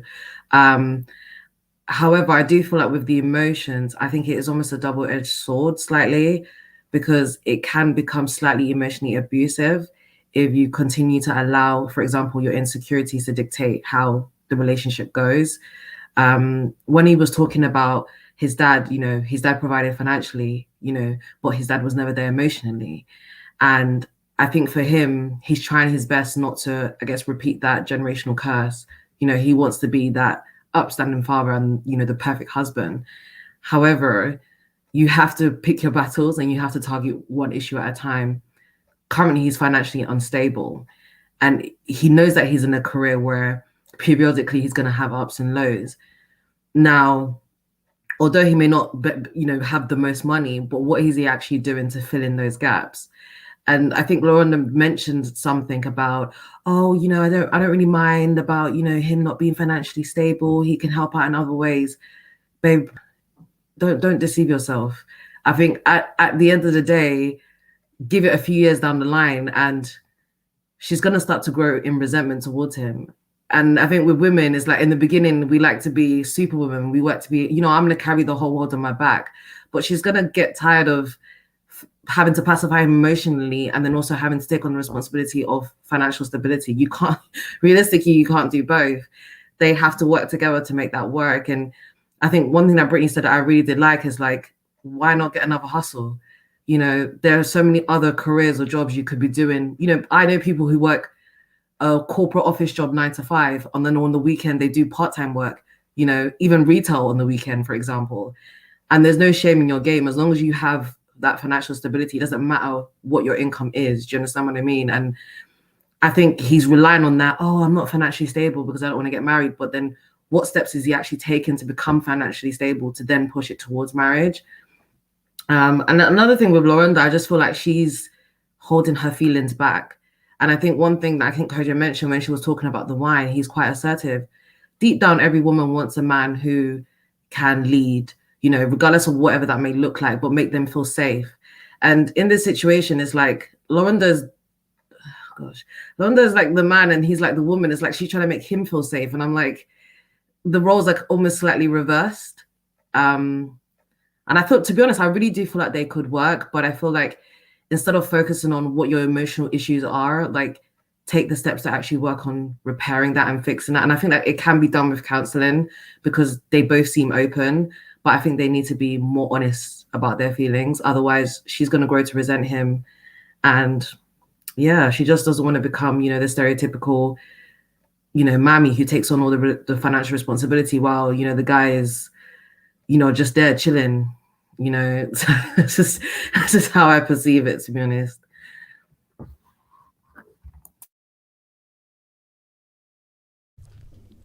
Listen, Shon's making me hungry. I'm not gonna lie to you. And it's 1:30 in the morning. This whole situation is making me hungry. Shon, you want to go for it? Go for it, yeah. Sure. So, look, you know, the whole crying thing, I totally understand. And I think in that first scene when he was crying with Dr. Nicole and they were kind of unpacking some things that happened from his childhood, that totally made sense. And I got it, right? I got it. Then when he was getting ready for the date, LaRonda was getting ready for her date, you know, I thought I was starting to see a difference. He took me on a bunch of twists and turns. I felt like I was on a roller coaster, you know, of highs and a lot of lows, you know. So then he went on a date. I thought it was cool how he just backed the dude up because he was just walking straight into their house, you know, and he was like, whoa, take it easy. I'm going to walk you through. I will introduce you, you know, so I like that. But then it just kind of all started to crumble. I mean, and I don't want to get into anything, but that guy was the date she went on with that dude. He was no threat, you know, like that was like minimal threat. I would have take care. I'll see you when you get back. Have a great time. And he was falling apart at the seams. I mean, she kissed him right in front. They had an open mouth kiss right in front of the date. What more validation do you need? You know, to secure your spot and let you just pull it together. You're on the show for this reason. You signed up for it. You knew she was going to go on a date with somebody else. You know, pull it together, bro. She hasn't even gotten back to tell you something for you to be all worked up about. So I really just was challenged in that. And then, you know, all right, so he's emotional. He's saying he's an emotional guy. I get it. It's all different types of men. You know, he's on the very emotional end. But when he started boo-hooing and then he threw up, did everybody see that? He literally threw up in the bathroom. Bro, come on. Like, seriously, what the hell is going on? You throwing up in the bathroom? Like, that for me was like, this dude, you need some intensive, forget about put a ring on it, put a straitjacket on it. Like, you need help. Why are you throwing up in the bathroom? Get off the camera, stop the show. We need intensive help for this guy. And if this is not acting, because believe it or not, I kind of checked out, you know, his Instagram. He's a pretty accomplished entertainer, comedian. You know, he's got things going for himself. He's followed by like Tiffany Haddish, you know, so opportunities are coming his way. So listen, if this is his audition for the next opportunity, kudos. You got the job, bro. If I was in production, I'd hire you. But if this is true, he needs help. Get off this show, Dr. Nicole, pull them off and get them help because that's problematic. It's problematic, And initially, when I saw, her consoling him, I was like, oh, that's sweet. She's allowing him to be vulnerable, because that happens sometimes in relationships with men and women. The women will ask, oh, we want to see you vulnerable, just open up to me. And you let that little bit of vulnerability out, and sometimes it's used against you, right? But in this instance, I didn't see that with her. I saw her just trying to help him feel better, trying to console him constantly. I mean, it was all throughout. And I was like, oh, they seem like they have, they're emotionally connected, which is a good foundation. But when it's going so far extreme, and she's constantly having to pick him up, constantly having to make him feel better about himself, that turns into resentment, anger, disgust, and she will destroy him. And I just think he needs to really get it together. And the last point that I'll end on, that I know it's going to be problematic, is because when Dr. Nicole asked her how she felt about him crying after she heard about how he had all of those emotions after the date, she said, I didn't like it. So that's when LaRonda spoke her truth. She said, I didn't like it. She doesn't like to have to constantly cater to him and make him feel secure. He's putting her in a bad position. That's misalignment. That's not taking care of your partner's needs. That is beyond catering. That's beyond next level. So I think he's got some serious issues to work out in order for them to kind of move forward. Totally hear you, Shon. Totally hear you. And just maybe help, if anyone's just joining the conversation, if you're watching this, I think his behavior is, if it was a woman, I'd be concerned still, because it's an overly emotional response to a situation. Listen, I get it. Yeah, I get it. Your girl's gone on a date. I get it. But the response was so visceral from him. Like, yo, bro, like, the vomiting, yes, was one thing. Even when you called your boy, he couldn't calm you down. You know what I mean? Like, and one thing I would say, though, is I do appreciate the fact that he's honest. So, because I think this is 10 times worse or 100 times worse if he's not being honest about the fact that this is things that he's suffering with. And he did admit in episode 1 that he came into this relationship with insecurities. I guess we've just seen the insecurities, and now we're looking at the insecurities and we're going, bruh, I know you said you had insecurities, but this seems like really, really bigger than I actually thought it would be. But I do want to put that caveat in that one thing I do appreciate about him, though, is the honesty. Because whenever this conversation comes out, he does speak about what he's facing, what he's feeling, and it's not hidden, right? So you're not trying to figure out where is this coming from, what's this happening here, what's happening here. At least he's able to have a conversation where he's letting you know where he stands. That doesn't change the fact that he needs therapy. It just means that at least there's a little bit of a help in self-awareness. And maybe that's why LaRonda's probably held on even a little bit longer playing this role, because there is an aspect of self-awareness and honesty. Maybe the work hasn't been done, but you can work with someone who's a little bit more honest about what they're going through, what they're dealing with, rather than someone who just goes stonewalling you or, shuts down emotion and doesn't say anything, right? At least he was able to tell her, this is what I'm going through. But I definitely hear what you guys are saying as well about the fact that this can also be used for emotional abuse as well. In that sense, there's definitely an angle that it can go that way as well in that particular situation. Drew, hit it up for me next. What are you saying? Talk to me, man. For me, these two were stressful. Their dynamic stresses me out. I think Shon needs a Caribbean parent to ask him, you want me to give you something to cry for? Because I don't understand all this bawling left, right, and center. I found it to be very unnecessary. And I think Shon is also just one of a good example of someone who's so afraid of something. For example, he kept talking about his dad and how his dad was a financial provider, but was not there emotionally. So sometimes I think we are so afraid of something happening or being someone that we become an extreme opposite. So your dad wasn't emotional, and now you're an emotional wreck. You can't control your emotions at all.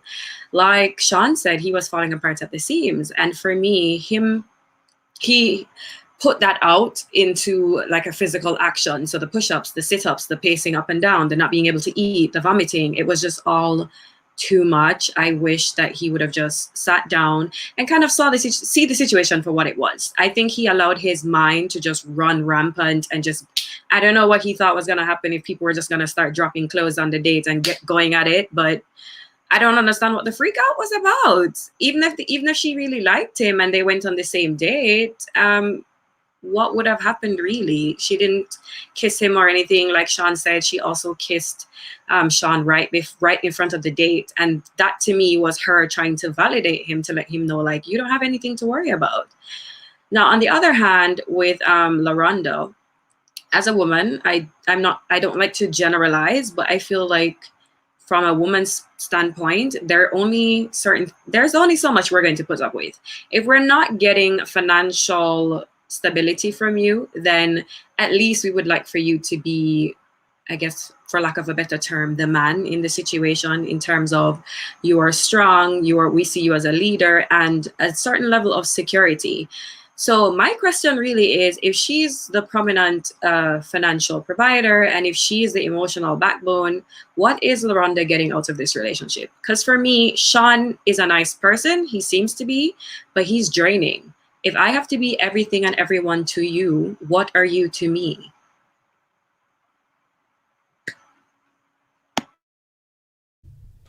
I hear that.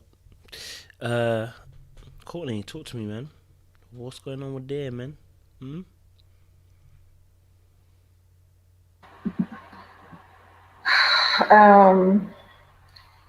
and LaRonda, I feel like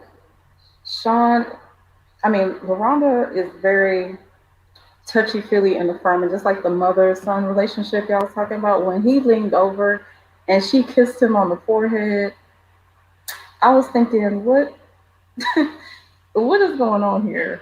She kissed, like, she's being so accommodating. I'm starting to think that maybe she's used to it. Maybe she saw her mother do it.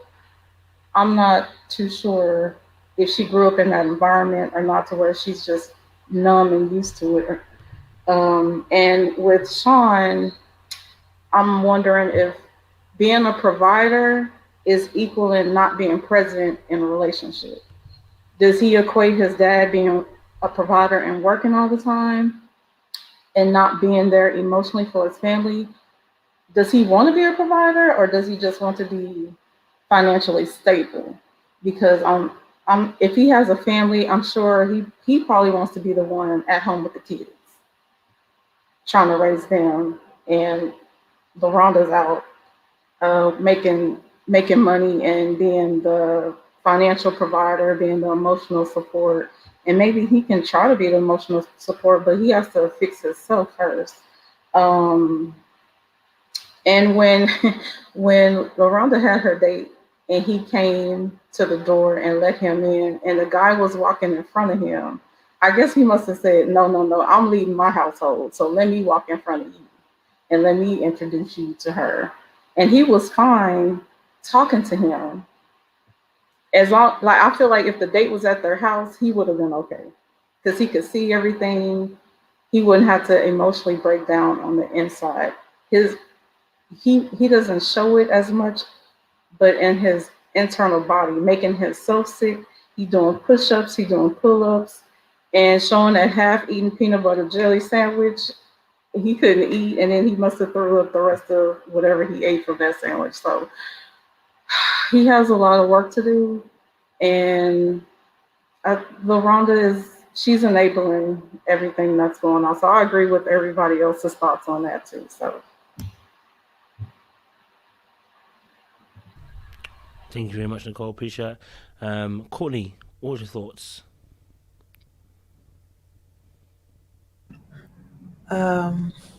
So I feel what I'm getting from him is that he has probably had a situation where he's probably always been emotional, and he's more than likely been called soft or been talked about because he's been emotional. When the guy walked into the house, you could tell there was kind of like a little bit of a battle within him, because when the guy was walking in front of him, he was kind of like, hey, wait a minute, like, this is my house, I'll, let you walk behind me. That kind of told me that he was kind of struggling with his manhood in a sense. Like, he wanted to make it seem like, I'm the head of this household. You don't come in here doing what you want, how you want. And so much so that he had to like say it and then like walk in front of the guy. And I was like, what is that all about? So I think he has been struggling with his manhood for quite some time.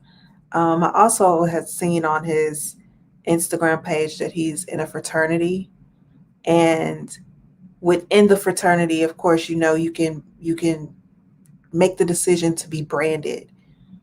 This guy was branded several times. So for me, I'm like, okay, isn't once enough? How many times do you have to do it? To me, it just made me feel like, okay, you're trying to prove that you're manly. And it's just becoming exhausting. It's okay for you to be a man and be in touch with your emotions and your feelings at the same time. But for some reason, it seems like he's battling with that. And so that frustrates me. And then like the whole Anthony Hamilton, I can't eat, can't sleep thing with the peanut butter and jelly sandwich. It was just like, bro, like, for real, don't forget that you are on camera. Like, we are watching this. You literally went into the bathroom and threw up. Then you had to call your friend. It was just entirely too much. And I say this, but my disclaimer is I am a Cancer. I am very emotional. I'm in touch with my emotions. I'm intuitive. So at the same time, like, seeing him go through this was just exhausting. Like, when are you going to just pick up the pieces and, stand strong? I feel like he has a lot of baggage that he needs to unpack. And I think that is one of the things that's kind of keeping them from getting to the space where they can get married. If he doesn't deal with the baggage and sort things out, they probably will never be able to move forward. Like, he wouldn't be able to do it with her or anyone else. I think he really, really needs to focus on unpacking that baggage, because if he's in a space where he can say all the things that are wrong with him, but he's not talking about fixing it. So it's like, actually put in some action, do some work. Stop talking about, that you need to be more financially stable, and become financially stable. How many actors have you heard of that actually do their gigs, get on shows, and then actually work in a restaurant to fund their dream? He's just like, oh, I'm not financially stable, and I feel intimidated when she starts talking about the budget. If you feel intimidated, do something about it. Why are you just talking about it? It's exhausting. Like, just watching him is just exhausting for me. And again, I am a Cancer who is very emotional. But if I'm like looking at you and I'm like, bro, get it together. Like, it has to stop somewhere. I just really feel like he just needs to get some real help. And I'm gonna just leave it at that. I hear that. I hear that, Corny. Definitely hear that. That's what I thought LaRonda. We don't. Hopefully, we'll get to see in the coming weeks as well how she has an upbringing as well, because I think that's a contributing factor as well. Because I think his emotional him being so emotional. I'm wondering if it's because she's so less emotional. Because everything's about balance, and it's about the complementing, isn't it? So him being so emotional, she's not as emotional. I'm wondering if that's to do with her upbringing, and that's her upbringing in terms of, her youth, and that she's just naturally someone who doesn't really do emotions too tough, or whether she's also looking for that space to be emotional. I know most women are, but I don't want to make that generalization in this particular case because we don't have the information. I'm wondering, is LaRonda, maybe if LaRonda potentially could be looking for that safe space too, to be emotional, and if he's not able to be that safe space because he's constantly emotional, we will never know if she is in need of emotional care from him in reverse, because he doesn't give her space to be able to do that. If you're constantly catering for the needs of someone emotionally, you'll never get to see what you never get to see the other person's need because you're always being catered to. And I think that's where it can start to get a little bit, I don't even say unfair, but you get an imbalance in your relationship. And before you know it, you're 5 years down the line, you're broken up, and you're asking questions, how did we get here? And you got here because we didn't fix the leak in the roof, one day, and the whole roof is caved in by 5 years. So I think that's something that's important as well, in terms of allowing LaRonda too as well, maybe potentially space to also be emotional in that space as well, and enter that space. But let me get Essence, your thoughts. Okay. Yeah, I'm hearing what you're saying, Kojo. All of us are emotional beings because we're human, but some of us just aren't as tapped into our emotions as other people.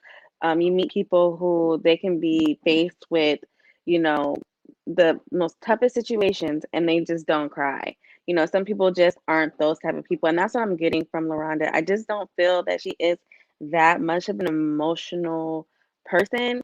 I honestly think this may be an unpopular opinion, but I really think that she's comfortable in the role that she settled herself into this relationship. I really do.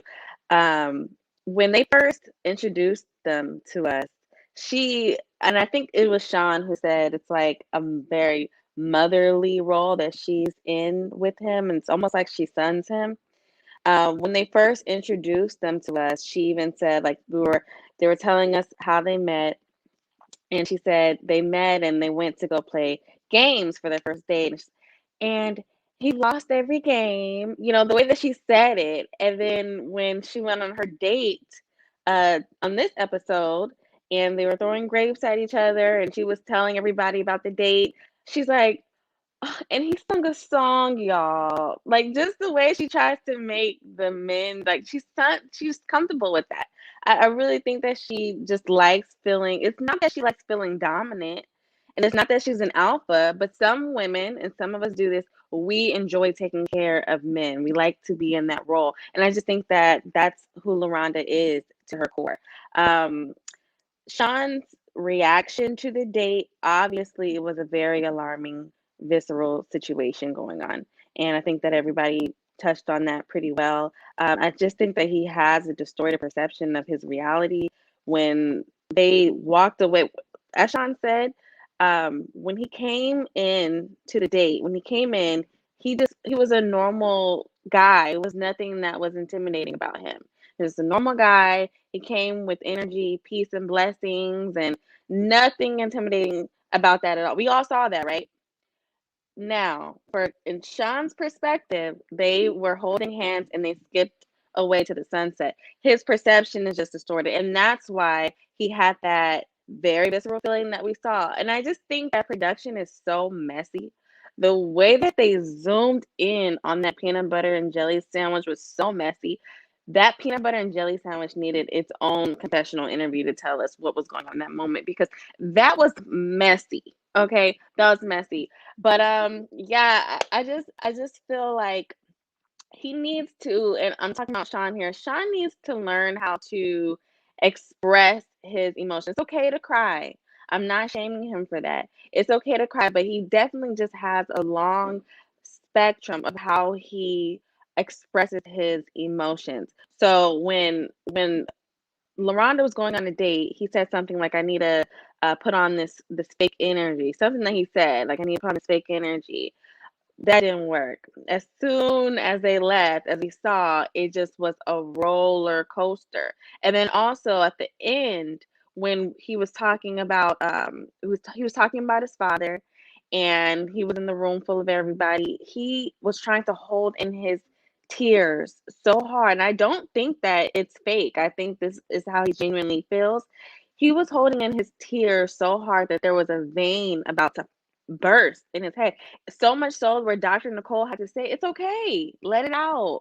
And it just came out. So he needs to learn how to communicate that. It's nothing wrong with being emotional, but he's going to have to learn how to process things.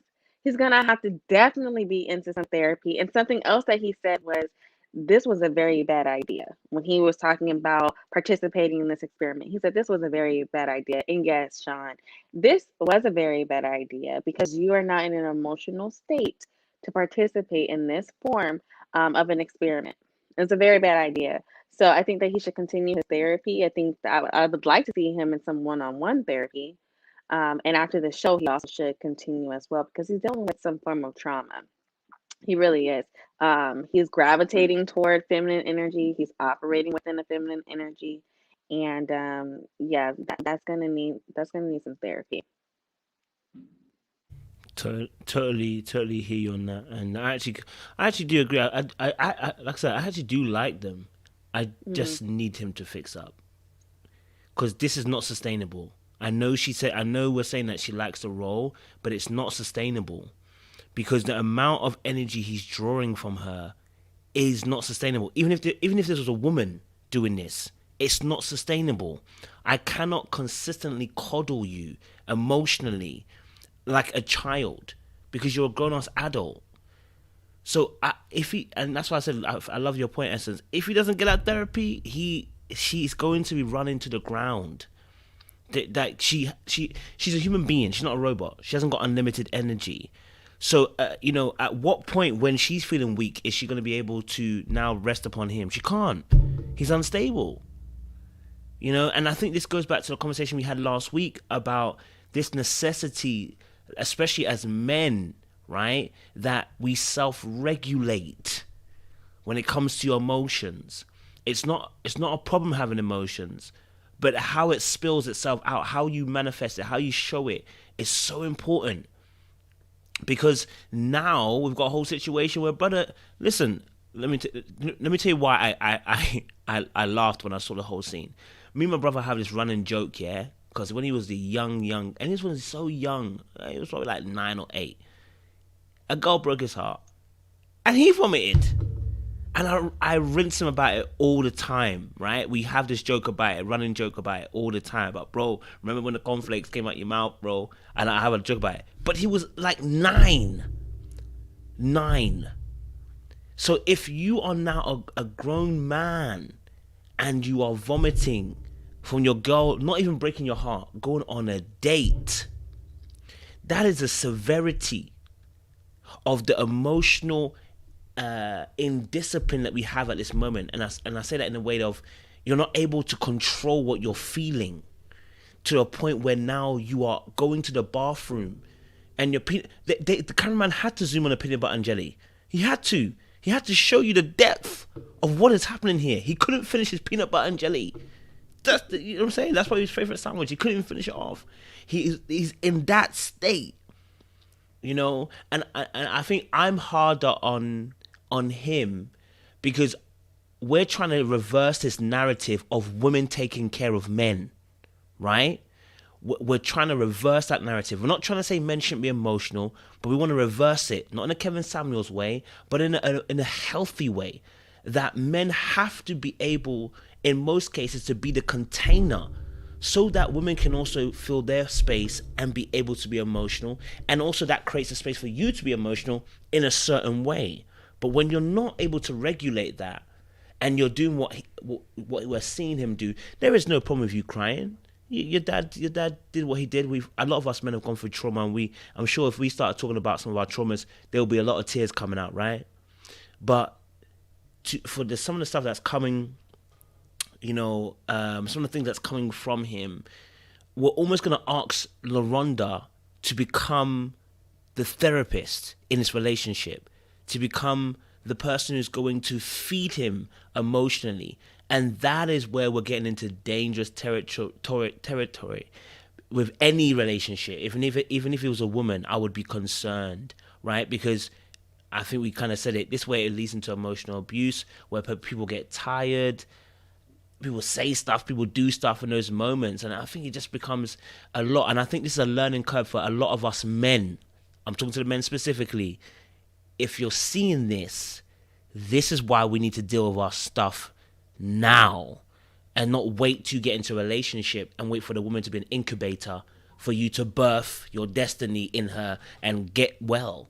Because now we're going to cause a long-term issue and damage to this particular person because we can't control our emotions and our feelings. So yeah, Bree, sorry, I haven't let you go. But I love the point essence.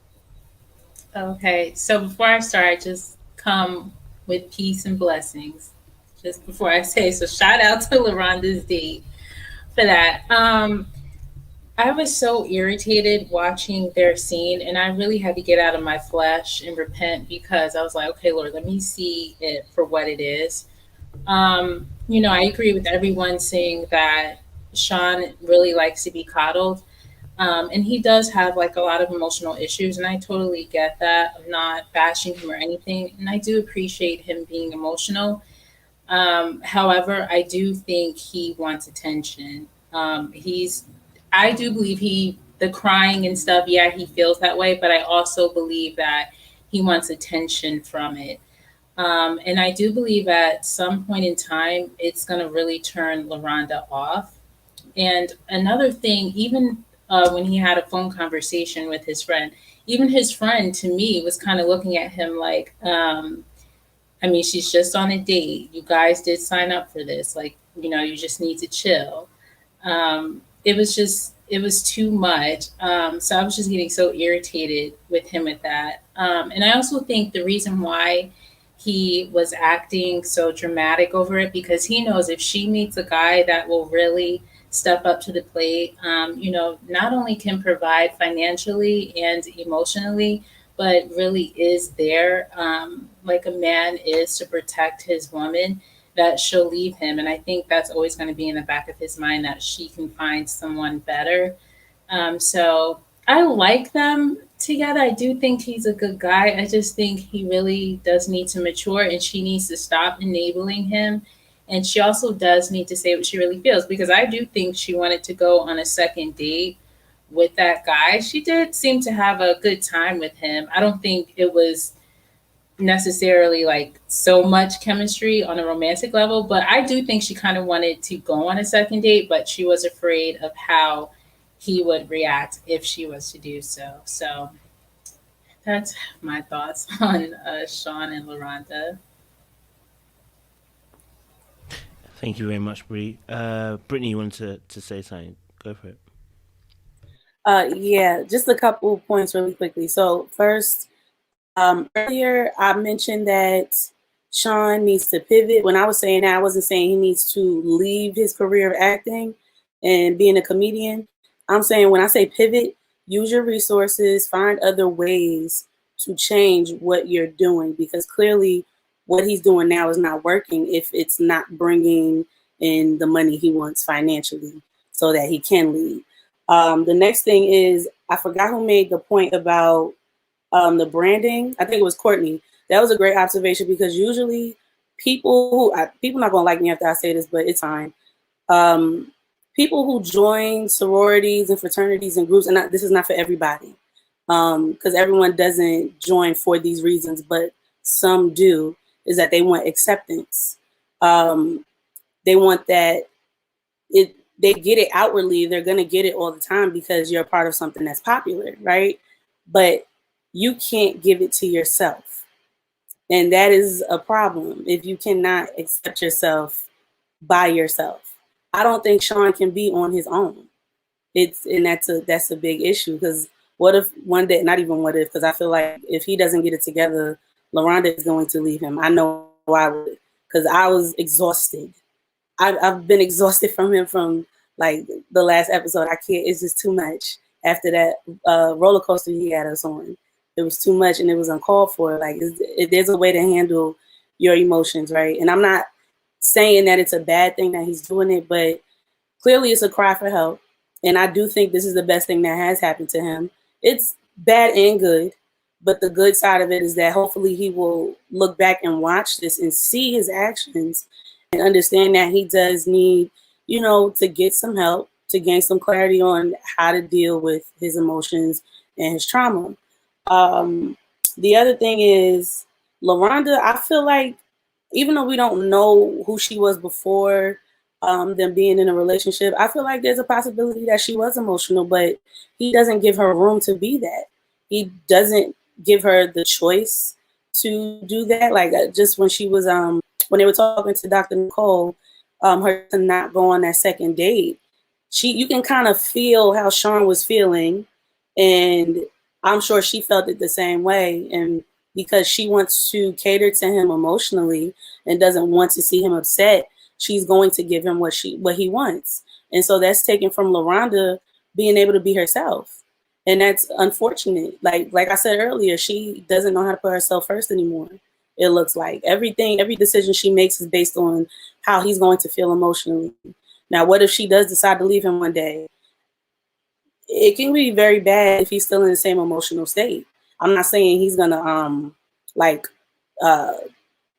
kidnap her or something like that, but I don't know. He might just make a decision to threaten that he'll, maybe, I don't want to say he's gonna kill himself, but people take it to those extents sometimes if they don't know what to do emotionally without someone. The last thing is that, it's going to come to a point where LaRonda's going to be emotionally exhausted and she can't do anything anymore because she literally has no space to be herself emotionally. And I feel like that controlling side and the manipulative side is starting to come out of him, or we're starting to see it now. And like I said earlier, he doesn't know it's happening, probably. And I feel like once all of this stuff is put in front of his face, and as well with LaRonda, I feel like they can then make changes, because I really do have hope for them. I feel like they both want a change. I feel like Shon himself is emotionally exhausted. I mean, who wouldn't be after making yourself sick? He literally made himself sick. He didn't have to do that. Like, there's a choice there. And I think that whole point of production putting the camera on the peanut butter and jelly sandwich, it wasn't just to be funny, but it was just to show the severity of the situation and just to show the warning signs. Like, it doesn't have to get to this extent. It doesn't have to go that far. So, yeah. Thank you very much for that, Brittany. Appreciate that as well. I think I also want to just be able to I know we've been talking about Shon and quite a bit, but I really do, and I think Sean mentioned as well, I really do want to give whatever her reasons are to some appraisal to LaRonda, because, like, honestly, the way she handled it, bruh, with care, delicacy, love. Now, I know there's a bit of coddling in there, but never did I feel her belittle him. I never felt that energy, not once. And that is something that, for me, is impressive. Because that situation can easily be a situation where you belittle somebody in that moment. I mean, heck, I belittled him. Do you know what I'm saying? And I take that. I'm really sorry about that, Shon, still. But I'm looking for the screen and I'm looking at him like, bro, come on. Like, even when he was crying tears, the way he was crying, the very people that he was doing the show with are looking at him like, bro, are you actually okay? Like, what's going on? You know what I'm saying? So the mere fact that she didn't even allow that to influence the way she's behaving towards him. Now, I know there may be some other issues as to why she didn't do that, but the way she handled it, I believe, deserves some, utmost praise, because this is also a part of, like I said, creating that emotional safe space to be able to express how you're feeling. Do you know what I'm saying? And in a more healthier circumstance, this is something that's going to be, this could be something beautiful, because she gives him the arena to be able to let his walls down. You know what I'm saying? Like, I wish it wasn't in this instance the way it's happening, but I definitely feel like, she should get some praise for the way she's handled it, and allowed for him to be able to even be that emotional. Like I said, she may have different motivations behind it, but I think it's still something to be worth and noted. These guys are crazy in the chat, boy. The chat in there is a bit mad. I don't know if anyone wants to quickly add before we kind of round up this conversation. Anybody want to add? Jess, go for it. I think from what I've sort of deduced from what she's benefiting from this relationship is when in the first episode she mentioned how like romantic and attentive he was to her, and I think to a degree, you know, if taking into consideration the fact that he's financially unstable, I think possibly he tries to make up for that instability in overshowering her with love and being overly affectionate. And with her, she seems like quite, you know, a go-getter. She seems to be quite accomplished. So I think when you are an accomplished woman, it can be quite difficult to find, you know, men similarly on your level or, for example, within your wage bracket that also are going to be emotionally available. So I think the fact that she has that within him, she's willing to take on and say, actually, maybe he is not financially stable, but at least he's able to give me love and affection. Which you can't quantify love and affection financially. However, let's be realistic. Love and affection is not going to pay your rent and your mortgage, your bills. Do you know what I mean? It's not going to sustain you financially in the long run. And I think what may cause a lot of strain in their relationship is if they potentially decide to have children, what's that going to look like? You know, obviously I don't know what their current finances are, where they live, you know, do they have a mortgage? Are they renting? I think in the long run, going into marriage, these are things that they really need to think about. And if he is in a career right now that he's not financially okay, realistically, does it make much sense to then be looking towards marriage right now? Because marriage in itself is as much as a commitment, a financial commitment, and it means that they're going to be hand in hand. So I think it's something that they really need to think about. And I think she also really needs to think about, is this someone that she can actually see spending the rest of her life with? Like, it's lovely to have someone to cuddle up with and do 1, 2, 3 kiss, but really and truly in the long run, you need to be able to decipher whether is this person going to be able to be somewhat of a provider? Is this person going to be able to be emotionally available for me and our future children? And just overall, is this person really suited for me? And not based on more so temporary feelings. Appreciate that. Any last sentiment on this particular topic? Shon, you want to go? Yeah, what I would say about the two of them is, despite his histrionics, I think from what I see so far, 2 episodes, they have the strongest shot because there seems to be genuine love there. And I think what is getting such a visceral reaction from all of us is the extremes, right? So I think an extreme of anything is not good, right? And I don't want to give off, or I don't want to give the impression that I feel like it's not okay for him to cry when there is a moment where you are feeling emotional. 100%, right? But what I think we are seeing is someone that consistently doesn't have control of his emotions, and the mere thought of something sends him over the edge, right? It doesn't even take anything emotionally taxing to happen. Just the mere thought of something, he's in his head and he's over the edge. So that's that instability that is not healthy, right? And that's where he's got to get that help and do the work so he can learn to handle his emotions and handle things effectively, right? There's going to be times in life when things happen and you're going to have an emotional moment, male or female, right? But if you're running around, throwing up, carrying on, I mean, we watched 3 different scenes with him in this one episode where he cried. That is a lot. Now, again, of course, we can say the editing, but he self-admitted that he is very emotional. LaRonda said he is very emotional. We know he is emotional. So he needs to get that fixed. I think they have a shot because you can see the love that she has for him. Why and if there's codependency, I don't have my MSW.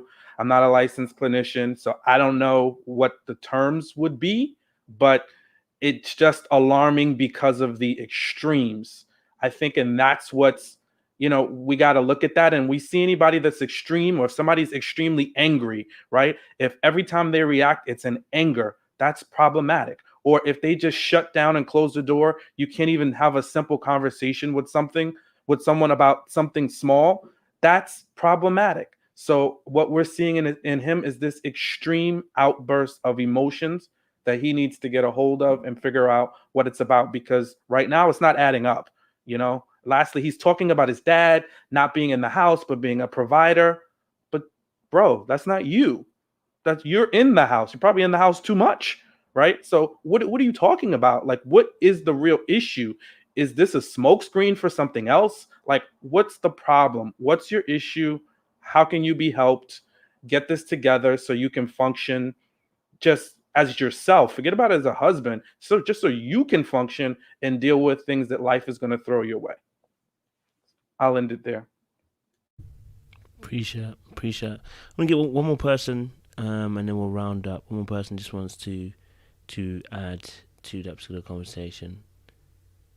If not, we'll round up. No? Cool, we'll round up. Yes, you know what? Just to round up, yeah, I think the situation with LaRonda and Shon, honestly, I do believe they got the best shot. Because I think there's honesty there, there's conversation there, there's love there, there's care there. And I think Shon kind of wrapped up really nicely. I think there's just a visceral reaction because of some of the extreme behavior we're seeing from him as well. Jessica Eric, I think, Jessica Eric are Eric, man. I'm not gonna lie to you. We're gonna have to do some extensive work on working on trust building. We're gonna have to knock down the whole building, and start back at building the basics and the foundations to even have a chance of Jessica and Eric actually making it through. Long term wise, not just a show, but long term wise. And then we obviously have Darian and Alexia. Again. I can see how they can be helped, but it's a long shot. It's a long shot because he doesn't want to get married, but I think he's got some trauma behind that, as he said, and hopefully the show will explore some of that trauma that he's faced in terms of why he doesn't want to get married as well. But yeah. Okay, cool. Listen, the conversation has been good. It's been good, and I think we kept it respectful as well. We didn't talk about someone's hairline, so I appreciate guys for that. The audience didn't either, so we appreciate that as well. Okay, but y'all kept it respectful as well. You discussed the couples, and you brought out some different perspectives, which were really unique as well. So I appreciate you guys for bringing that to the table. Audience members, thank you for joining us today. We hope that you guys enjoyed this particular live. We've got one more week, I believe, on a Sunday, and then we're switching this back to Saturday because of Love and Hip Hop. Well, Ready to Love, because that sounds a bit like Love and Hip Hop nowadays when you watch it. Because of Ready to Love reunion part 2, and once that's done, we'll be back on a Saturday, on the 17th of July for obviously Put a Ring on It. But we'll be back also on the 25th, I think it is, of July, when we start singing Married at First Sight. So that'll be a Thursday night as well for you guys. So you'll get to see these lovely people again once more, talking about Married at First Sight as well. Hopefully we don't get a Chris in that one. But guys, it's been lovely. It's been amazing. It's been great. It's been fantastic. Okay, we're going to love you. We're going to appreciate you. And we're going to see you guys later. Make sure you lot stay hydrated. Appreciate you guys.